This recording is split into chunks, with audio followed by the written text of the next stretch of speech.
കർത്താവിൻ്റെ വിലയേറിയ നാമത്തിന് മഹത്വം ഉണ്ടാകട്ടെ. ഇന്ന് രാത്രിയിൽ ദൈവജനം ശ്രവിപ്പാൻ കടന്നു വന്ന എല്ലാവരെയും ഓർത്ത് ദൈവത്തെ സ്തുതിക്കുകയും എൻ്റെ സ്നേഹം നിങ്ങൾ അറിയിക്കുകയും ചെയ്യുന്നു. ഇവിടെ ഇരുന്ന് മനസ്സ് വളരെ സന്തോഷിച്ചു. പ്രിയ VM ജോൺ സാറിന് എടുത്ത പാട്ട് എന്നോട് ചോദിച്ചിട്ടൊന്നുമല്ല. പുത്തൻ യെരൂശലേമേ ദിവ്യഭക്തർ തൻ ആലയമേ എന്നുള്ള പാട്ട് പാടിയപ്പോൾ ഇന്ന് വൈകിട്ട് ക്ലാസ് എടുക്കാൻ ദൈവജനവുമായി ഞാനിരുന്ന് പരിശോധിച്ച വേദഭാഗങ്ങളാണ് എൻ്റെ മനസ്സിലൂടെ കടന്നുപോയത്.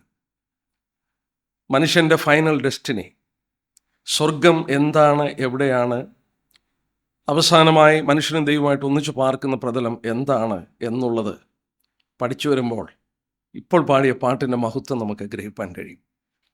ഞാൻ അതിനോടുള്ള ബന്ധത്തിൽ സ്വർഗം എന്ന വിഷയത്തെക്കുറിച്ച് ഇന്നത്തെ ക്ലാസ് കൊണ്ട് അവസാനിപ്പിച്ച ശേഷം പിന്നീട് നരകമെന്ന വിഷയത്തെക്കുറിച്ച് കൂടെ ക്ലാസ്സുകൾ എടുക്കണം എന്നാഗ്രഹിക്കുന്നു. ദൈവം തരുന്ന പ്രേരണയ്ക്കനുസരിച്ച് ആ വിഷയം ഞാൻ എടുത്തുകൊള്ളാം.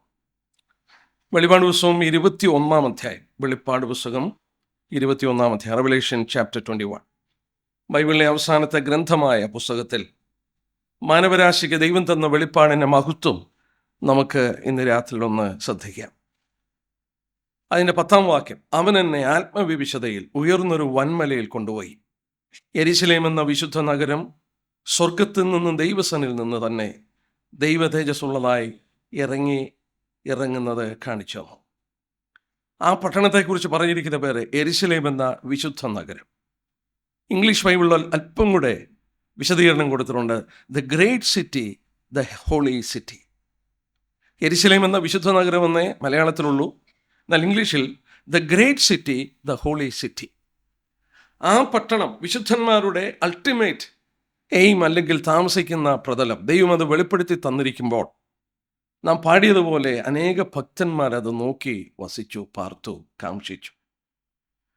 ദൈവം അതിൻ്റെ മഹത്വപൂർണ്ണമായ വെളിപ്പാടുകൾ ഈ അധ്യായങ്ങളിൽ നമുക്ക് തന്നിട്ടുണ്ട്. ഞാൻ അതിൻ്റെ പൂർണ്ണമായൊരു പഠനത്തിലേക്കല്ല പോകുന്നത്, വ്യത്യസ്തമായൊരു പഠനത്തിലേക്ക് ഞാൻ കടന്നു പോകാൻ ഇന്ന് സന്ധ്യയിലെ ഓർക്കുകയാണ്. എല്ലാ പൗരന്മാരും അവരുടെ തലസ്ഥാനങ്ങളെക്കുറിച്ച് വളരെ അഭിമാനം കൊള്ളുന്നവരാണ്. അമേരിക്കയിൽ ചെന്നാൽ വാഷിങ്ടൺ DC, ഇംഗ്ലണ്ടിൽ ചെന്നാൽ ലണ്ടന്, ഇങ്ങനെ ഇന്ത്യയിലുള്ളവർക്ക് ന്യൂഡൽഹി, ഇങ്ങനെ അവരുടെ രാജ്യത്തിൻ്റെ തലസ്ഥാനത്തെക്കുറിച്ച് വളരെ അഭിമാനം കൊള്ളുന്നവരാണ് ലോകത്തിലുള്ള എല്ലാ പൗരന്മാരും. വളരെ വ്യക്തമായി ഫിലിപ്പ് ലേഖനം 3:20 നമ്മൾ വായിക്കുന്നു, നമ്മളിവിടെയുള്ളവരല്ല, നമ്മുടെ പൗരത്വം സ്വർഗത്തിലാണ്. ഈ സ്വർഗത്തിൻ്റെ തലസ്ഥാനമെന്ന് പറയുന്നത്, ക്യാപിറ്റൽ എന്ന് പറയുന്നത്, നാം ഇപ്പോൾ പാട്ടിൽ പാടിയതും തിരുവചനത്തിൽ വായിക്കുന്നതുമായ ഈ പുത്തൻ യെരൂശലേമാണ്. It is a capital of heavenly city. സ്വർഗീയ അല്ലെങ്കിൽ സ്വർഗത്തിൻ്റെ ക്യാപിറ്റൽ എന്ന് നമുക്ക് പറയാൻ കഴിയുന്നത് ഈ ഭാഗമാണെന്നുള്ളത് പ്രത്യേകം ഓർക്കുക. ദൈവം അതിനെക്കുറിച്ച് വളരെ വിശദമായ വെളിപ്പാടുകൾ നമുക്ക് തന്നിട്ടുണ്ട്. നാം ഓർത്തുകൊണ്ടിരുന്നു, നമ്മൾ 10-ാം വാക്യത്തിൽ വായിച്ചു, the great city, the holy city. ആ പട്ടണത്തിന് കൊടുത്തിരിക്കുന്ന നിർവചനം, it is a great city, the holy city. നാം ഓർക്കണം, ലോകത്തിലുള്ള എല്ലാ പട്ടണങ്ങളും it is a breeding place of all filthiness. ലോകത്തിലുള്ള എല്ലാ അഴുക്കുകളും അത് വർദ്ധിച്ചു വരുന്നത് പട്ടണങ്ങളിലാണ്. പാപത്തിൻ്റെ കൂമ്പാരം കൂടുന്നത് പട്ടണങ്ങളിലാണ്. മാലിന്യത്തിൻ്റെ കൂമ്പാരം കൂടുന്നത് പട്ടണങ്ങളിലാണ്. ഗാർബേജ്, മാലിന്യങ്ങൾ, അശുദ്ധി, പാപം ഒക്കെ വർദ്ധിക്കുന്നത് എല്ലാ പട്ടണങ്ങളിലാണ്. എന്നാൽ ദൈവം ഒരുക്കുന്ന ഈ പട്ടണത്തിന് പേര് കൊടുത്തു ദ ഹോളി സിറ്റി, വിശുദ്ധ നഗരം. വിശുദ്ധിയുള്ള ഏക നഗരം ദൈവം ഈ സൃഷ്ടിക്കുന്ന നഗരമാണ്. അത് വലിയൊരു നഗരമാണെന്നും ഇവിടെ രേഖപ്പെടുത്തി. നാം ഓർത്തു, നമ്മളെ അതിൻ്റെ പൗരന്മാരാക്കി, സ്വർഗീയ പൗരന്മാരാണ്. നമ്മൾ അത് നോക്കി പാർക്കുന്നു. ഈ പാട്ടുകൾ പാടിയപ്പോഴും അതാണ് നമ്മുടെ ആശയം, പ്രത്യാശയും. നമ്മളത് നോക്കി പാർക്കുന്നത് കൊണ്ട് നാം ഈ ലോകത്തിൽ ജീവിക്കുമ്പോൾ ആരാണ്? അന്യരും പരദേശികളുമാണ്. ഞാൻ സത്യം തുറന്നു പറയുക, ഈ ഭാഗങ്ങൾ ഞാൻ ഇന്ന് സന്ധ്യയ്ക്ക് വായിച്ചുകൊണ്ടിരിക്കുമ്പോൾ, ധ്യാനിച്ചുകൊണ്ടിരിക്കുമ്പോൾ എനിക്കിറങ്ങി മുട്ടുകുത്തണം തോന്നി. ഞാൻ ആരും കാണാതെ മുട്ടുകുത്തി ദൈവത്തെ മഹത്വപ്പെടുത്തി. കാരണം ഇതിനെന്നെ യോഗ്യനാക്കിയോ? ഇത്ര അനുഗ്രഹങ്ങൾക്ക് എന്നെ പാത്രീബോധനാക്കിയോ? എനിക്ക് ചിന്തിക്കാൻ കഴിയുന്നതിലുപരിയായിട്ടുള്ള അനുഗ്രഹമാണ് ദൈവം ദാനമായി നൽകിയത്. ദൈവത്തിന് നൽകിയിരിക്കുന്ന പ്രത്യാശ അതാണ്. നമുക്ക് അതിലേക്കൊന്ന് കണ്ണോടിച്ച് നോക്കാം. നമ്മൾ ഓർത്തുകൊണ്ടിരുന്ന പോലെ നമ്മുടെ പൗരത്വം സ്വർഗത്തിലാണ്. ആ സ്വർഗീയ മഹത്വപൂർണമായ ആ സ്വർഗീയ പ്രതലത്തിൽ നിന്ന് നമുക്ക് വേണ്ടി ഒരുക്കപ്പെടുന്ന പട്ടണം, ഇറങ്ങി വരുന്ന കാഴ്ച യോഹന്നാന് കാണിച്ചു കൊടുത്തു, ഈ ഭൂമിയിൽ വന്ന് അത് നിറയുകയാണ്. പാട്ടിൽ നമ്മൾ പാടിയപ്പോഴും ഒക്കെ പാടി ദൈവ തേജസ് നിറഞ്ഞിരിക്കുകയാണ്. അവിടെ ദൈവ തേജസ് നിറഞ്ഞിരിക്കുകയാണ്. Dazzling with beauty of God's glory. ദൈവമഹത്വം കൊണ്ട് അത് വെട്ടിത്തിളങ്ങുകയാണ്. ഒരു വജ്രം ഇറങ്ങി വരുന്ന പോലെ ആ പർവ്വതത്തിൽ നിന്നപ്പോൾ യോഹന്നാൻ കാണുകയാണ് സ്വർഗത്തിൽ നിന്ന് അത് ഇറങ്ങി വരുന്നത്. അതിൻ്റെ ജ്യോതിസ് ഏറ്റവും വിലയേറിയ, അതിൻ്റെ തേജസ് ഏറ്റവും വലിയ ജ്യോതിസ്, നമ്മൾ അതിന് 11-ാം വാക്യത്തിൽ വായിക്കുന്നു, അതിൻ്റെ ജ്യോതിസ് ഏറ്റവും വിലയേറിയ രക്തത്തിന് തുല്യമായ സ്ഫടിക സ്വച്ഛതയുള്ള സൂര്യകാന്തം പോലെയായിരുന്നു. വീണ്ടും നമ്മളിവിടെ ഓർക്കണം, ഈ പട്ടണം വിശുദ്ധ പട്ടണമാണ്. ഞാൻ ഓർപ്പിച്ച പോലെ നമ്മളിന്ന് പാർക്കുന്ന പട്ടണങ്ങളിൽ പാർത്താൽ പിന്നെ ഗ്രാമങ്ങളിൽ പാർക്കാൻ നമുക്ക് ബുദ്ധിമുട്ടാണ്. എന്നാൽ ഈ പട്ടണങ്ങളിൽ ഓർക്കണം, നമുക്ക് വളരെ ബുദ്ധിമുട്ടുണ്ടാക്കുന്ന പലതുമുണ്ട്. പൊടിയുണ്ട്, അഴുക്കുണ്ട്, ഗാർബേജ് ഉണ്ട്, ട്രാഫിക് ജാമുണ്ട്, ഇതൊക്കെ ഉണ്ട്. എന്നാൽ ഇതൊന്നും ഇല്ലാത്തൊരു പട്ടണം ഒന്ന് വിഭാവനം ചെയ്തു നോക്കി. ഇവിടെ ദൈവം നമുക്ക് വെളിപ്പെടുത്തിയിരിക്കുന്ന പ്രതലം അതാണെന്ന് ഓർക്കുക. എന്നാൽ ഇവിടെ നമുക്ക് ഒരു കാര്യം ഓർക്കണം, ഇന്ന് നമ്മൾ വസിക്കുന്ന അൾട്ടിമേറ്റ് ആയിട്ട് നമ്മൾ വസിച്ചുകൊണ്ടിരിക്കുന്ന ഈ ലോകമുണ്ടല്ലോ, ഈ സോളാർ സിസ്റ്റം, ഇത് മുഴുവൻ ദൈവം ഒന്നുകൂടെ ശുദ്ധീകരിച്ചെടുത്തിട്ടാണ് ഈ പട്ടണം ഇവിടെ വന്ന് ഉറയ്ക്കുവാനായിട്ട് പോകുന്നത്. ഇന്ന് കാണുന്ന ഭൂമിയും ഭൂമണ്ഡലങ്ങളൊക്കെ ദൈവം ഒരിക്കൽ കൂടെ ശുദ്ധീകരിച്ചെടുക്കും. അത് ഒരിക്കൽ കൂടെ എന്ന് ഞാൻ പറയാൻ എന്താണെന്നുള്ളത് ഞാൻ പറയാം. 2 പത്രോസ് 3-ാം അധ്യായത്തിൻ്റെ 10-ാം വാക്യം വളരെ പരിചയമുള്ളത് കൊണ്ട് നമുക്ക് ആ ഭാഗം ഒന്നുകൂടെ ഒന്ന് ശ്രദ്ധിച്ചിട്ട് കടന്നു പോകാം. ഇന്ന് കാണുന്ന ഈ സോളാർ സിസ്റ്റമൊക്കെ 2 പത്രോസ് 3-ാം അധ്യായത്തിൻ്റെ 10-ാം വാക്യത്തിൽ ഇങ്ങനെ വായിക്കുന്നുണ്ട്. 2 Peter chapter 3 and verses 10. അവിടെ വായിക്കുന്നു, കർത്താവിൻ്റെ ദിവസമോ കള്ളനെ പോലെ വരും. അന്ന് ആകാശം കൊടുമുഴക്കത്തോട് ഒഴിഞ്ഞു പോകും, മൂലപദാർത്ഥങ്ങൾ കത്തിയഴിയും, ഭൂമിയും അതിൻ്റെ പണികളും വെന്തുപോവുകയും ചെയ്യും. ഇവയൊക്കെയും അഴിവാനുള്ളതാകയാൽ സകലവും കാണുന്നതെല്ലാം അഴിഞ്ഞു പോകാൻ പോവുകയാണ്. ഇതെല്ലാം തീ കൊണ്ട് കൊടുമുഴക്കത്തോടെ ഇതെല്ലാം അഴിഞ്ഞുപോയി, ഇതെല്ലാം തീ കൊണ്ട് ശുദ്ധീകരിച്ചെടുത്ത് ഒരു ശുദ്ധിയുള്ള ഒരു പ്രതലമാക്കി തീർക്കുകയാണ്. നമ്മൾ ഓർക്കണം, ഇത് ഒരു ട്രാജഡി അല്ല, ഇതൊരു ട്രാജഡി അല്ല. ഈ ഭൂമിയും ഭൂമണ്ഡലങ്ങളും മുഴുവൻ പാപത്തിൻ്റെ പങ്കിലമായി തീർന്ന, പാപത്തിൻ്റെ സ്പർശനമേറ്റ ആകാശ ഭൂമണ്ഡലങ്ങൾ മുഴുവൻ അഗ്നി കൊണ്ട് ദൈവം ശുദ്ധീകരിച്ചെടുക്കുകയാണ് ഭയങ്കരമായ ശബ്ദത്തോടെ. പത്രോസ് രേഖപ്പെടുത്തി, അതിൻ്റെ മൂലപദാർത്ഥങ്ങൾ കത്തിയഴിയും, എലിമെന്റ് ഷാൽ മെൽറ്റ്. ഇതിൻ്റെ ഘടകങ്ങൾ പോലും അത് കത്തിയഴിഞ്ഞിട്ട് ദൈവനത്തിൽ നമ്മൾ ഓർത്തതുപോലെ ഇവിടോട്ടാണ്, ഈ പുതിയ ഭൂമിയിലാണ് ഇത് ഇറങ്ങി വരുന്നത്. 21-ാം അധ്യായത്തിൻ്റെ 1-ാം വാക്യം നോക്കിക്കാട്ടെ. ഞാൻ പുതിയ ആകാശം പുതിയ ഭൂമിയും കണ്ടു, ഒന്നാമത്തെ ആകാശവും ഒന്നാമത്തെ ഭൂമിയും ഒഴിഞ്ഞുപോയി, സമുദ്രമിനിയില്ല. പുതിയ യെരൂശലേം എന്ന വിശുദ്ധ നഗരം ഭർത്താവിനെ അലങ്കരിച്ച മണവാട്ടിയെ പോലെ ഒരുങ്ങി സ്വർഗത്തിൽ നിന്ന് ദൈവസന്നിധിയിൽ തന്നെ ഇറങ്ങുന്ന ഞാൻ കണ്ടു. ഒരു തെറ്റിദ്ധാരണ ഞാൻ മാറ്റിയിട്ട് ഈ ഭാഗത്തിലേക്ക് കടന്നു പോവാം. പുതിയ ആകാശം കണ്ടു, പുതിയ ഭൂമി കണ്ടു. പലരുടെയും ചിന്ത ഈ ഭൂമി അങ്ങ് മാറ്റിക്കളഞ്ഞിട്ട് വേറെ ഒരു ഭൂമിയെ ദൈവം കൊണ്ടുവരികയാണ്. അല്ല, അങ്ങനെയല്ല. ഈ ഭൂമി, ഈ സന്ദർഭത്തിൽ പുതിയ ഭൂമി വരുന്നത് എപ്പോഴാണെന്ന് ചോദിച്ചാൽ, ഭൂമിക്ക് 7ാമത്തെ സ്റ്റേജ് സംഭവിക്കുക. വേണമെങ്കിൽ നോട്ട് ചെയ്തോ, ഞാനത് പറയാം. 7 സ്റ്റേജിലൂടെ ഭൂമി കടന്നു പോകും. 7ാമത്തെ സ്റ്റേജിലാണ് ഈ പുതിയ ഭൂമി കടന്നു വരുന്നത്. നമ്മൾ തിരുവനന്തപുരത്തിലൂടെ കണ്ടു, 7 എന്ന് പറയുന്നത് ദൈവത്തിൻ്റെ പൂർണ്ണസംഖ്യയാണ്. ഞാൻ പറയുന്നത് ഏതാനും മിനിറ്റുകൾ കൊണ്ട് ഒന്ന് കവറപ്പ് ചെയ്ത് പോകാം. അങ്ങനെയാണോ എന്ന് ബൈബിളിലൂടെ ശ്രദ്ധിച്ചു നോക്കുക. പുതിയ ആകാശം പുതിയ ഭൂമിയും കണ്ടു. ഞാൻ ഓർപ്പിച്ച പോലെ പലരുടെയും ധാരണ ഈ ഭൂമി മാറിപ്പോയിട്ട് വേറെ ഒരു ഭൂമി വരികയാണ്. അല്ല, നമ്മൾ ഈ പാർക്കുന്ന ഭൂമിയാണ് ദൈവം വീണ്ടും റിനോവേറ്റ് ചെയ്ത് തീ കൊണ്ട് ശുദ്ധീകരിച്ച് നമുക്ക് വാസയോഗ്യമാക്കി തരുന്നത്. ഞാൻ പറയുന്ന വാക്യങ്ങളൊന്ന് ശ്രദ്ധിക്കുക. സഭാപ്രസംഗി 1-ാം അധ്യായത്തിൻ്റെ 4-ാം വാക്യം. ചില വാക്യങ്ങൾ ആധാരമായി എടുത്തുകൊണ്ട് നമുക്ക് ഇത് സംഭവിക്കുമോ എന്നുള്ളത് പരിശോധിച്ചിട്ട് 7 വ്യത്യസ്തമായ ഭൂമിയുടെ ആ ഘട്ടങ്ങളെക്കുറിച്ച് നമുക്ക് ഓർത്തു നോക്കാം. 7ാമത്തെ ഘട്ടമായിരിക്കും പുതിയ ഭൂമി. സഭാപ്രസംഗി 1-ാം അധ്യായത്തിൻ്റെ എക്ലിയാസിസ്റ്റ് chapter 1 and verses 4. ഒരു തലമുറ പോകുന്നു, മറ്റൊരു തലമുറ വരുന്നു, ഭൂമിയോ എന്നേക്കും നിൽക്കുന്നു. One generation passes away, another generation comes, but the earth abides forever. വേദവസ്വം പറയുന്നു, തലമുറകൾ മാറും പക്ഷേ ഭൂമിക്ക് മാറ്റമില്ല. 104-ാം സങ്കീർത്തനം അതിൻ്റെ 5-ാമത്തെ വാക്യം. Psalms 104 and verses 5. സങ്കീർത്തനങ്ങൾ 104-ന്റെ 5-ാമത്തെ വാക്യം. 104-ന്റെ 5-ാമത്തെ വാക്യം. അവൻ ഭൂമിയെ അതൊരിക്കലും ഇളകിപ്പോകാതെ വണ്ണം അതിൻ്റെ അടിസ്ഥാനത്തിൽ സ്ഥാപിച്ചിരിക്കുന്നു. ഇത് മാറിപ്പോവുകയാണെങ്കിൽ, നമ്മൾ ചിന്തിച്ചതുപോലെ പലരും കരുത പോലെ ഈ ഭൂമി മാറിപ്പോവുകയാണെങ്കിൽ ഈ വാക്യം തെറ്റാണ്. ഇവിടെ എന്താ രേഖപ്പെടുത്തിയത്? ഭൂമിയെ അതൊരിക്കലും ഇളകിപ്പോകാതെ വണ്ണം അതിൻ്റെ അടിസ്ഥാനം മേൽ ദൈവം സ്ഥാപിച്ചിരിക്കുകയാണ്. അതൊരിക്കലും മാറുന്നില്ലേ.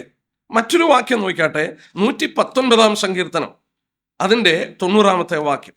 Psalms 119 and verses 90. 90 വാക്യത്തിൻ്റെ രണ്ടാമത്തെ ഭാഗം നമുക്ക് നോക്കാം. നിന്റെ വിശ്വസ്തത തലമുറ തലമുറയോളം ഇരിക്കുന്നു, നീ ഭൂമിയെ സ്ഥാപിച്ചു, അത് നിലനിൽക്കുന്നു. ഇംഗ്ലീഷിൽ വായിച്ചാൽ you establish the earth and it abides. അതൊരിക്കലും മാറ്റപ്പെടുന്നില്ല. ഈ വാക്യങ്ങളിലൂടെ നമുക്ക് ഒരു സത്യം മനസ്സിലാക്കാൻ സാധിക്കുന്നു. ഭൂമിയെ ദൈവം സ്ഥാപിച്ചു, അതൊരിക്കലും മാറിപ്പോകുന്നില്ല. എന്നാൽ ഇനി നമ്മൾ ഓർക്കണം, 7 സ്റ്റേജുകൾ ഈ ഭൂമിയിലൂടെ കടന്നുപോയി. 7ാമത്തെ സ്റ്റേജിലാണ് നമ്മളിപ്പോൾ കണ്ട പുതിയ ഭൂമി കടന്നു വരുന്നത്. എടുക്കാം ഉൽപ്പത്തി പുസ്തകം 1-ാം അധ്യായത്തിൻ്റെ 1-ാം വാക്യം. വളരെ വിവാദമായി തീർന്നിട്ടുള്ള ഒരു വാക്യമാണ് ഈ 1:1. പലർക്കും ആശയങ്ങൾ വ്യക്തമായി ഗ്രഹിച്ചിട്ടില്ലാത്തത് കൊണ്ടാണ് അങ്ങനെ അവർ വാദിക്കുന്നത്. നമ്മൾ നോക്കാം 1-ാം അധ്യായത്തിൻ്റെ 1-ാം വാക്യം. ആദിയിൽ ദൈവം ആകാശവും ഭൂമിയും സൃഷ്ടിച്ചു. ആദിയിൽ ആ ഭൂമിക്ക് പേര് കൊടുത്തു. ഒന്നാമത്തെ ഭൂമി ഒറിജിനൽ എർത്ത്. ഒന്നാമത്തെ ഭൂമി ഒറിജിനൽ എർത്ത്, ദൈവം ആദ്യമായി സൃഷ്ടിച്ച ഭൂമി. എന്നാൽ നമ്മൾ ഓർക്കുന്ന പോലെ ഭൂമി അടുത്തായിട്ട് വായിക്കുന്നു, ഭൂമി പാഴിശൂന്യമായിരുന്നു. നമ്മൾ സാധാരണ ചിന്തിക്കുന്നത് ദൈവം പാഴിശൂന്യമായി ഭൂമിയെ സൃഷ്ടിച്ചെന്ന. അങ്ങനെയാണോ നോക്കിയേ. യെശയ്യാവ് 45 ഐശയ്യാ ചാപ്റ്റർ 45 ഭൂമിയെ ദൈവം ഉണ്ടാക്കിയപ്പോൾ അതിനെ പാഴിശൂന്യമായിട്ടാണോ ഉണ്ടാക്കിയെന്ന് നോക്കിയാട്ടെ. യെശയ്യാ പ്രവചനം 45 18 വാക്യം. ആകാശത്തെ സൃഷ്ടിച്ച് യഹോവ ഇപ്രകാരം അരുളിച്ചെയ്യുന്നു, അവൻ തന്നെ ദൈവം, അവൻ ഭൂമിയെ നിർമ്മിച്ചുണ്ടാക്കി, അവൻ അതിനെ ഉറപ്പിച്ചു. വ്യർത്ഥമായിട്ടല്ല അവൻ അതിനെ സൃഷ്ടിച്ചത്, പാർപ്പിനത്രേ അവൻ അതിനെ സൃഷ്ടിച്ചത്. Who did not create it in vain? Who formed it to be inhabited? ഭൂമിയെ സൃഷ്ടിച്ചപ്പോൾ പാഴും ശൂന്യമായിട്ടല്ല സൃഷ്ടിച്ചത്. ആ വാക്യം നോക്കി. ഭൂമിയെ ദൈവം ഒറിജിനലി സൃഷ്ടിച്ചപ്പോൾ അത് പാഴും ശൂന്യമായിട്ടല്ല സൃഷ്ടിച്ചത്. He has not created it in vain. അതിനെ പാഴിശൂന്യമായി കിടക്കുവാൻ വേണ്ടി അല്ല സൃഷ്ടിച്ചത്, പാഴിശൂന്യമായിട്ടല്ല സൃഷ്ടിച്ചത്. ബൈബിള് പറയുന്നു ദൈവം ഭൂമിയെ, ഒറിജിനൽ എർത്തിനെ, അതിനെ മനോഹരമായിട്ട് സൃഷ്ടിച്ചു. ആ ഭൂമി എന്തോ വിപത്ത് കൊണ്ട്, പാപമായിരിക്കാം, ദൂതന്മാർ ചെയ്ത പാപമാകാം, ഇവിടെ താമസിച്ച നമുക്ക് അറിഞ്ഞുകൂടാ അതിൻ്റെ ചരിത്രം, എന്തോ വലിയ വിപത്ത് കൊണ്ട് ആ ഭൂമി പാഴും ശൂന്യമായി പോയി. അതാണ് ഒറിജിനൽ എർത്ത്. രണ്ടാമത്തെ ഭൂമി നോക്കുക. ഒറിജിനൽ എർത്ത് കഴിഞ്ഞിട്ട് എന്തോ വിപത്ത് കൊണ്ട് ദൈവത്തിൻ്റെ ന്യായവിധി വന്നിട്ട് അത് പാഴും ശൂന്യമായി പോയി. കെയോട്ടിക് എർത്ത്, പാഴിശൂന്യമായി തീർന്ന ഭൂമി. പത്രോസ് ലേഖനത്തിലൊരു വാക്യം ഒന്ന് വായിക്കാം. ആ വാക്യം ഇത് ഒരു സംശയം ദൂരീകരിക്കാൻ വേണ്ടി എടുക്കുകയാണ്. 2 പത്രോസ് 3-ാം അധ്യായം 5-6 വാക്യം നോക്കിയാട്ടെ. 2 പത്രോസ് 3-ാം അധ്യായത്തിൻ്റെ 5-6 വാക്യം. ആകാശവും വെള്ളത്തിൽ നിന്ന് വെള്ളത്താൽ ഉളവായ ഭൂമിയും പണ്ട് ദൈവത്തിൻ്റെ വചനത്താൽ ഉണ്ടായെന്നും അതിനാൽ അന്നുള്ള ലോകം ജലപ്രളയത്തിൽ മുങ്ങി നശിച്ചെന്നും ഇപ്പോഴത്തെ ആകാശവും ഭൂമിയും അതേ വചനത്താൽ തീക്കായി സൂക്ഷിച്ചും ന്യായവിധിക്കുകയും വിധിയും ഭക്തികെട്ട മനുഷ്യരുടെ നാശവും സംഭവിക്കാനുള്ള ദിവസത്തേക്ക് കാത്തിരിക്കുന്നുവെന്നും അവർ മനസ്സോടെ മറന്നു കളയുന്നു. ചിലർ കരുതുന്നു ഇവിടെ പറഞ്ഞ ആകാശവും വെള്ളത്തിൽ നിന്ന് വെള്ളത്താൽ ഉളവായ ഭൂമിയും പണ്ട് ദൈവത്തിന് വചനത്താൽ അത് ജലപ്രളയത്തിൽ മുങ്ങി നശിച്ചെന്ന് പറയുമ്പോൾ പെട്ടെന്ന് ചിന്തിക്കും നോഹയുടെ കാലത്ത് ജലപ്രളയം കൊണ്ട് നശിച്ചെന്ന്. അല്ല, നോഹയുടെ കാലത്തെ ജലപ്രളയം അല്ല ഇവിടെ പറയുന്നത്. എന്താ അങ്ങനെ പറയാൻ കാരണം? നോക്കുക, നോഹയുടെ കാലത്ത് ഭൂമി നശിച്ചില്ലേ. എന്നാൽ ഇവിടെ വായിക്കും, നോക്കിയാട്ടെ, ഭൂമി പണ്ട് 6-ാം വാക്യത്തിൽ അന്നുള്ള ലോകം എന്ന വാക്ക് ഇവിടെ ഉപയോഗിച്ചിരിക്കുന്നത് കോസ്മോസ് എന്ന വാക്കാണ്, ഗ്രീക്ക് വാക്കാണ്. ആ കോസ്മോസ് എന്നുള്ള വാക്കിൽ നിന്നാണ് കോസ്മെറ്റിക് എന്ന വാക്ക് നമുക്ക് കിട്ടിയിരിക്കുന്നത്. ഇംഗ്ലീഷിൽ കോസ്മെറ്റിക്, അലങ്കരിക്കുന്ന ഭൂമിയുടെ ഈ വാസയോഗ്യമാക്കി തീർത്ത ഈ പ്രതലം അഥവാ ഇതിൻ്റെ ഉപരിതലം ദൈവം മനോഹരമായി സൃഷ്ടിച്ചു. അതാണ് ഇവിടെ പറയുന്നത്. അന്നുള്ള ലോകം ജലപ്രളയത്തിൽ മുങ്ങി നശിച്ചു. ആദ്യം ദൈവം ഉണ്ടാക്കിയ ഭൂമി എന്തോ വലിയ വിപത്ത് കൊണ്ട് അത് ഈ വിധത്തില് അതിൻ്റെ ബാസഗൃഹമായ എന്ന് പറഞ്ഞാൽ ഉപരിതലത്തിലുള്ള ആ പ്രദേശം ജലപ്രളയത്തിൽ മുങ്ങി നശിച്ചു. ആ ഭൂമി കെയോട്ടിക്, അത് നമ്മൾ ഓർത്തതുപോലെ പാഴിശൂന്യമായി കിടക്കുകയായിരുന്നു. അതിൻ്റെ ഉപരിതലമാണ്.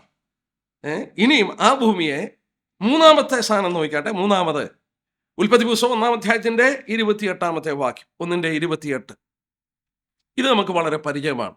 1:28 വാക്യം. ദൈവം അവരെ സൃഷ്ടിച്ചു, നിങ്ങൾ പെരുകി ഭൂമിയിൽ നിറയുവിൻ, അതിനെ അടക്കി സമുദ്രത്തിലെ മത്സ്യത്തിന്മേലും ആകാശത്തിലെ പറവുകളിന്മേലും ഭൂജലയന്ത്രന്മേലും വാഴുവിൻ എന്ന് പറയും. ഏഡനിക്കർത്ത്. ഓരോ ദിവസവും ഈ പാഴിശൂന്യമായി കിടന്ന ഭൂമിയെ വീണ്ടും ദൈവം വാസയോഗ്യമാക്കി തീർക്കുകയാണ്. പ്രകാശമുണ്ടാക്കി, ഇരുളിനെയും പ്രകാശത്തെയും വേർതിരിച്ചു. ദൈവം ഓരോ സൃഷ്ടിപ്പ് നടത്തി. ആ സൃഷ്ടിപ്പ് നടത്തി 6 ദിവസം സൃഷ്ടിക്കുമ്പോൾ ഓരോ ദിവസവും സൃഷ്ടിച്ചിട്ട് ദൈവം പറയുന്നുണ്ട്, നല്ലത് എന്ന് ദൈവം കണ്ടു, നല്ലത് എന്ന് ദൈവം കണ്ടു. അവൻ്റെ സൃഷ്ടിപ്പിൽ അവൻ തന്നെ അതിൻ്റെ മനോഹരത്വം അവിടെ വെളിപ്പെടുത്തിയിട്ടുണ്ട്. എന്നാൽ ഓർക്കണം, ആദ്യമായി ദൈവം ഏറ്റവും നല്ലതെന്ന് എപ്പോഴാണ് പറഞ്ഞ്? ഒരു കുടുംബത്തെ സൃഷ്ടിച്ച ശേഷമാണ്. ആദമിന് തക്കതായ ഒരു തുണ ഉണ്ടാക്കി കൊടുത്ത് എല്ലാ സൃഷ്ടിപ്പിൻ്റെ അവസാനത്തിൽ നല്ലതെന്ന് പറഞ്ഞ ദൈവം ഒരു നല്ല കുടുംബത്തെ സൃഷ്ടിച്ചു കഴിഞ്ഞപ്പോഴാണ് ദൈവം പറഞ്ഞത് വെരി ഗുഡ്, ഏറ്റവും നല്ലതെന്ന് പറഞ്ഞു. അന്നത്തെ പോലെ ഇന്നും ലോകത്തിലെ ഏറ്റവും നല്ലത് ഒരു കുടുംബജീവിതമാണ്. The very good thing. സ്വർഗീയ ജീവിതത്തിൻ്റെ ഒരു ഒരു ഒരു അനുഭവമാണ് കുടുംബജീവിതം. ആ ഭാഗത്തിലേക്ക് ഞാൻ പോകുന്നില്ല. എന്നാൽ ഇവിടെ നോക്കണം, മൂന്നാമത് ഈ 6 ദിവസം കൊണ്ട് വീണ്ടും സൃഷ്ടിപ്പ് നടത്തി ഈ ഭൂമിയെ വാസയോഗ്യമാക്കി തീർത്തപ്പോൾ ആ ഭൂമിക്ക് നമുക്ക് പേര് കൊടുക്കാം ഏഡനിക് എർത്ത്. മൂന്നാമത്തെ സ്റ്റേജ്. വീണ്ടും നമ്മൾ ഉൽപ്പത്തി പുസ്തകം 3-ാം അധ്യായം നോക്കുക. അതിൻ്റെ 3-ാം അധ്യായത്തിൻ്റെ 14 തൊട്ട് 19 വരെയുള്ള വാക്യമെടുത്താൽ വീണുപോയൊരു ലോകം കാണുന്നു, ഫോളൻ എർത്ത്. ഏദനിക് എർത്തിൽ നിന്ന് വിഭിന്നമായിരുന്നു ഫോളൻ എർത്ത്. അവിടെ എന്താ? മനുഷ്യന്, നമ്മൾ ഓർക്കണം, ഒരു മഞ്ഞ് പോലെ പൊങ്ങിയാണ് ഭൂമിയെ അന്ന് നനച്ചിരുന്നത്. മഴ പെയ്തല്ല, ഒരു മഞ്ഞ് പോലെ പൊങ്ങി ഭൂമിയുടെ ഉപരിതലം നനച്ചുകൊണ്ടിരുന്നു. ആകാശത്തിൽ നമ്മൾ നോക്കിയാൽ മനോഹരമായി ഇതെല്ലാം ഫിൽട്ടർ ചെയ്ത്, സൂര്യരശ്മികളെ ഫിൽട്ടർ ചെയ്യുവാൻ തക്കണം മുകളിൽ വെള്ളമുണ്ടായിരുന്നു. ഈ ഭൂമി മനോഹരമായിരുന്നു. മനോഹരമെന്ന് പറഞ്ഞാൽ മനുഷ്യനെ ദൈവം തന്നെ സൃഷ്ടിച്ച തോട്ടത്തിൽ കൊണ്ടുവന്നാക്കി. ഞാനവിടെ വായിച്ച് വളരെ ചിന്തിച്ചിട്ടുണ്ട്. കാരണം വാക്കാലല്ല ഉളവാക്കി. ഉണ്ടാകട്ടെ എന്ന് പറഞ്ഞപ്പോൾ ഒന്നെല്ലാം ഉണ്ടായി. എന്നാൽ മനുഷ്യനെ കൊണ്ടുവന്നാക്കിയ തോട്ടമോ? ബൈബിളിൽ എന്താ വായിക്കുന്നത്? അവൻ നട്ടുണ്ടാക്കി. God planted a garden. എല്ലാം വാക്കുകൾ കൊണ്ട് സൃഷ്ടിച്ച ദൈവം അത് നമ്മളിന്ന് നമ്മുടെ വീടിൻ്റെ മുന്നിലൊക്കെ ഗാർഡനൊക്കെ ഡിസൈൻ ചെയ്യാൻ ഗാർഡനേഴ്സിനെ വിളിക്കാറുണ്ട്. അവർ ആ ഗാർഡനൊക്കെ ടേക്ക് കെയർ ചെയ്യുന്നത്. ഇതാരാ ഡിസൈൻ ചെയ്ത ഏദൻ തോട്ടം?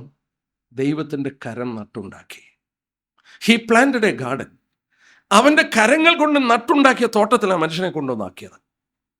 ആ തോട്ടത്തിൻ്റെ ബ്യൂട്ടി എത്ര ഭയങ്കരമായിരുന്നു. മനുഷ്യന് ആകെ ചെയ്യേണ്ടത് അത് to keep and to till it. അവിടെ വേല ചെയ്യുവാനും കാപ്പാനും അവിടെ കൊണ്ടുവന്നാക്കി. അവൻ്റെ 2 ജോലി അതേ ഉണ്ടായിരുന്നുള്ളൂ. ഇതിനെ സൂക്ഷിക്കണം. അതിൻ്റെ 2-ാം അധ്യായത്തിൻ്റെ 15-ാം വാക്യത്തിലുണ്ട്, ഉണ്ടാക്കി ഏദൻ തോട്ടത്തിൽ വേല ചെയ്യുവാനും അതിനെ കാപ്പാനും അവിടെയാക്കി. അവൻ്റെ 2 ജോലി, അതൊന്ന് സൂക്ഷിക്കണം, അതിനെ അവിടെ വേല ചെയ്യണം, വേറെ ഒന്നും ചെയ്യട്ടായിരുന്നു. ഇത് ഒരു സത്യം ഓർക്കണം. ഇന്ന് ദൈവത്തിൻ്റെ ആത്മീക തോട്ടമാണ് ദൈവസഭ. അത് തൻ്റെ വേലയുടെ പ്രവൃത്തിയാണ്. അവിടെ നമ്മളെ ആക്കിയിരിക്കുന്നതിൻ്റെ 2 വലിയ ഉദ്ദേശം: തനിക്ക് വേണ്ടി വേല ചെയ്യുക, അതിനെ കാക്കുക.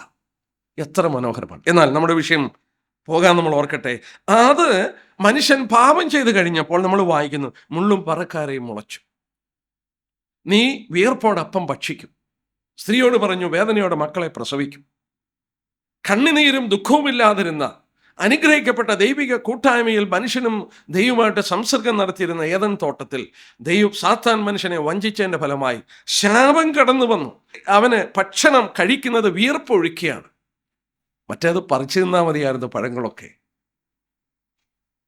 ആ ലോകം നമ്മൾ നോക്കണം, അതിനൊരു പേര് കൊടുത്തു, ഫോളൻ എർത്ത്. വീണുപോയി, വീണ ലോകം. അത് 4-ാമത്തെ സ്റ്റേജാണ്. ഇനി 5-ാമത്തെ സ്റ്റേജ് നമുക്ക് നോക്കാം. അത് മനസ്സിലാക്കാൻ 7-ാം അധ്യായത്തിൻ്റെ 11-ാം വാക്യം നോക്കിയേ. 7-ാം അധ്യായത്തിൻ്റെ 11-ാമത്തെ വാക്യം. അവിടെ വായിക്കുന്ന, നോഹയുടെ ആയുസ് 600 സംവത്സരത്തിൽ 2-ാം മാസം 17. നമുക്ക് അന്ന് മനുഷ്യൻ ജീവിച്ചത് 600, 700, 800, 900 വർഷമൊക്കെയാണ്.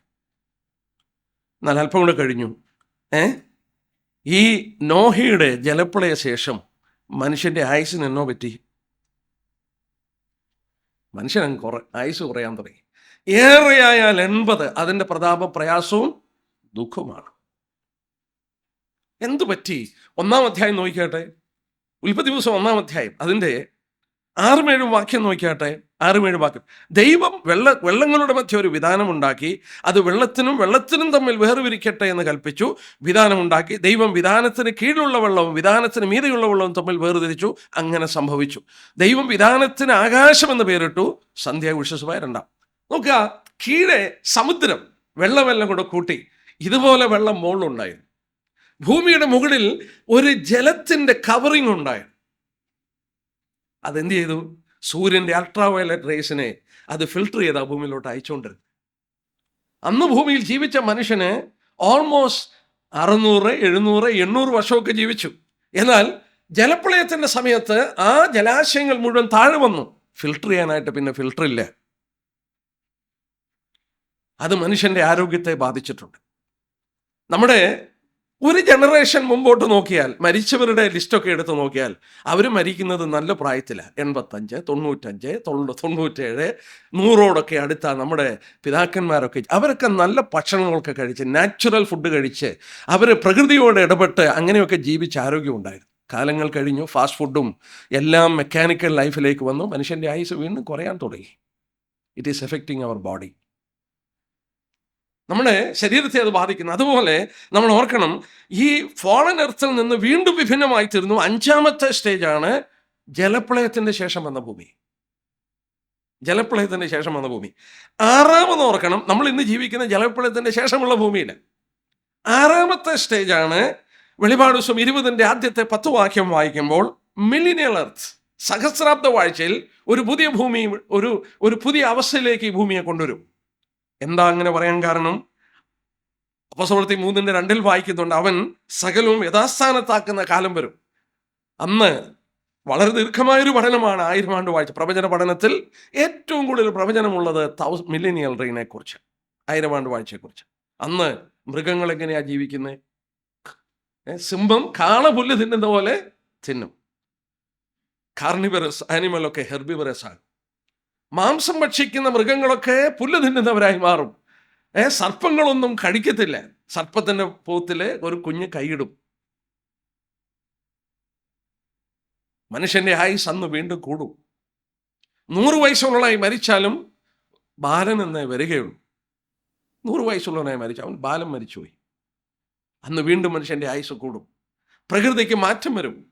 ഈ വലിയ കൊടുങ്കാറ്റുകൾ ഇതൊക്കെ മാറി കർത്താവ് ഭരിക്കുന്ന ആ നാളിൽ ഈ മില്ലിനിയൽ എർത്ത് 1000 ആണ്ട് വാഴ്ച, അന്ന് 6ാമത്തെ സ്റ്റേജാണ്. 1000 ആണ്ട് വാഴ്ച കഴിയുമ്പോഴാണ് പത്രോസ് രേഖപ്പെടുത്തിയ പോലെ ഈ ഭൂമിയെ തീ കൊണ്ട് ചുട്ടഴിച്ച് ഇതിൽ നിന്നൊരു പുതിയ ഭൂമി വരും. ആ ഭൂമിയുടെ പേരാണ് പുതിയ ഭൂമി, ന്യൂ എർത്ത്, പുതിയ ഭൂമി. അപ്പം നമ്മൾ ഓർക്കുക, 7ാമത്തെ സ്റ്റേജാണ്. ഒന്നുകൂടെ ഞാൻ പറഞ്ഞു പോകാം. ഒറിജിനൽ എർത്ത്, ദൈവം ആദ്യം സൃഷ്ടിച്ച ഭൂമി. ആദിയിൽ ദൈവം ആകാശം ഭൂമി സൃഷ്ടിച്ചു.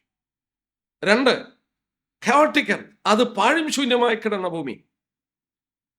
3 ആ പാഴ്ശൂന്യമായ ഭൂമിയെ 3ാമത് ഏഡനിക് എർത്ത്, മനുഷ്യന് വാസയോഗ്യമാക്കി അതിനെ ഒരു വാസയോഗ്യമാക്കി തീർത്ത ഭൂമി ഏഡനിക് എർത്ത്. 4ാമത് ആ ഏഡനിക് എർത്തിൽ എന്ത് സംഭവിച്ചു? പാപത്തിന്റെ ഫലമായി it become A fallen earth, വീണുപോയ ഭൂമി.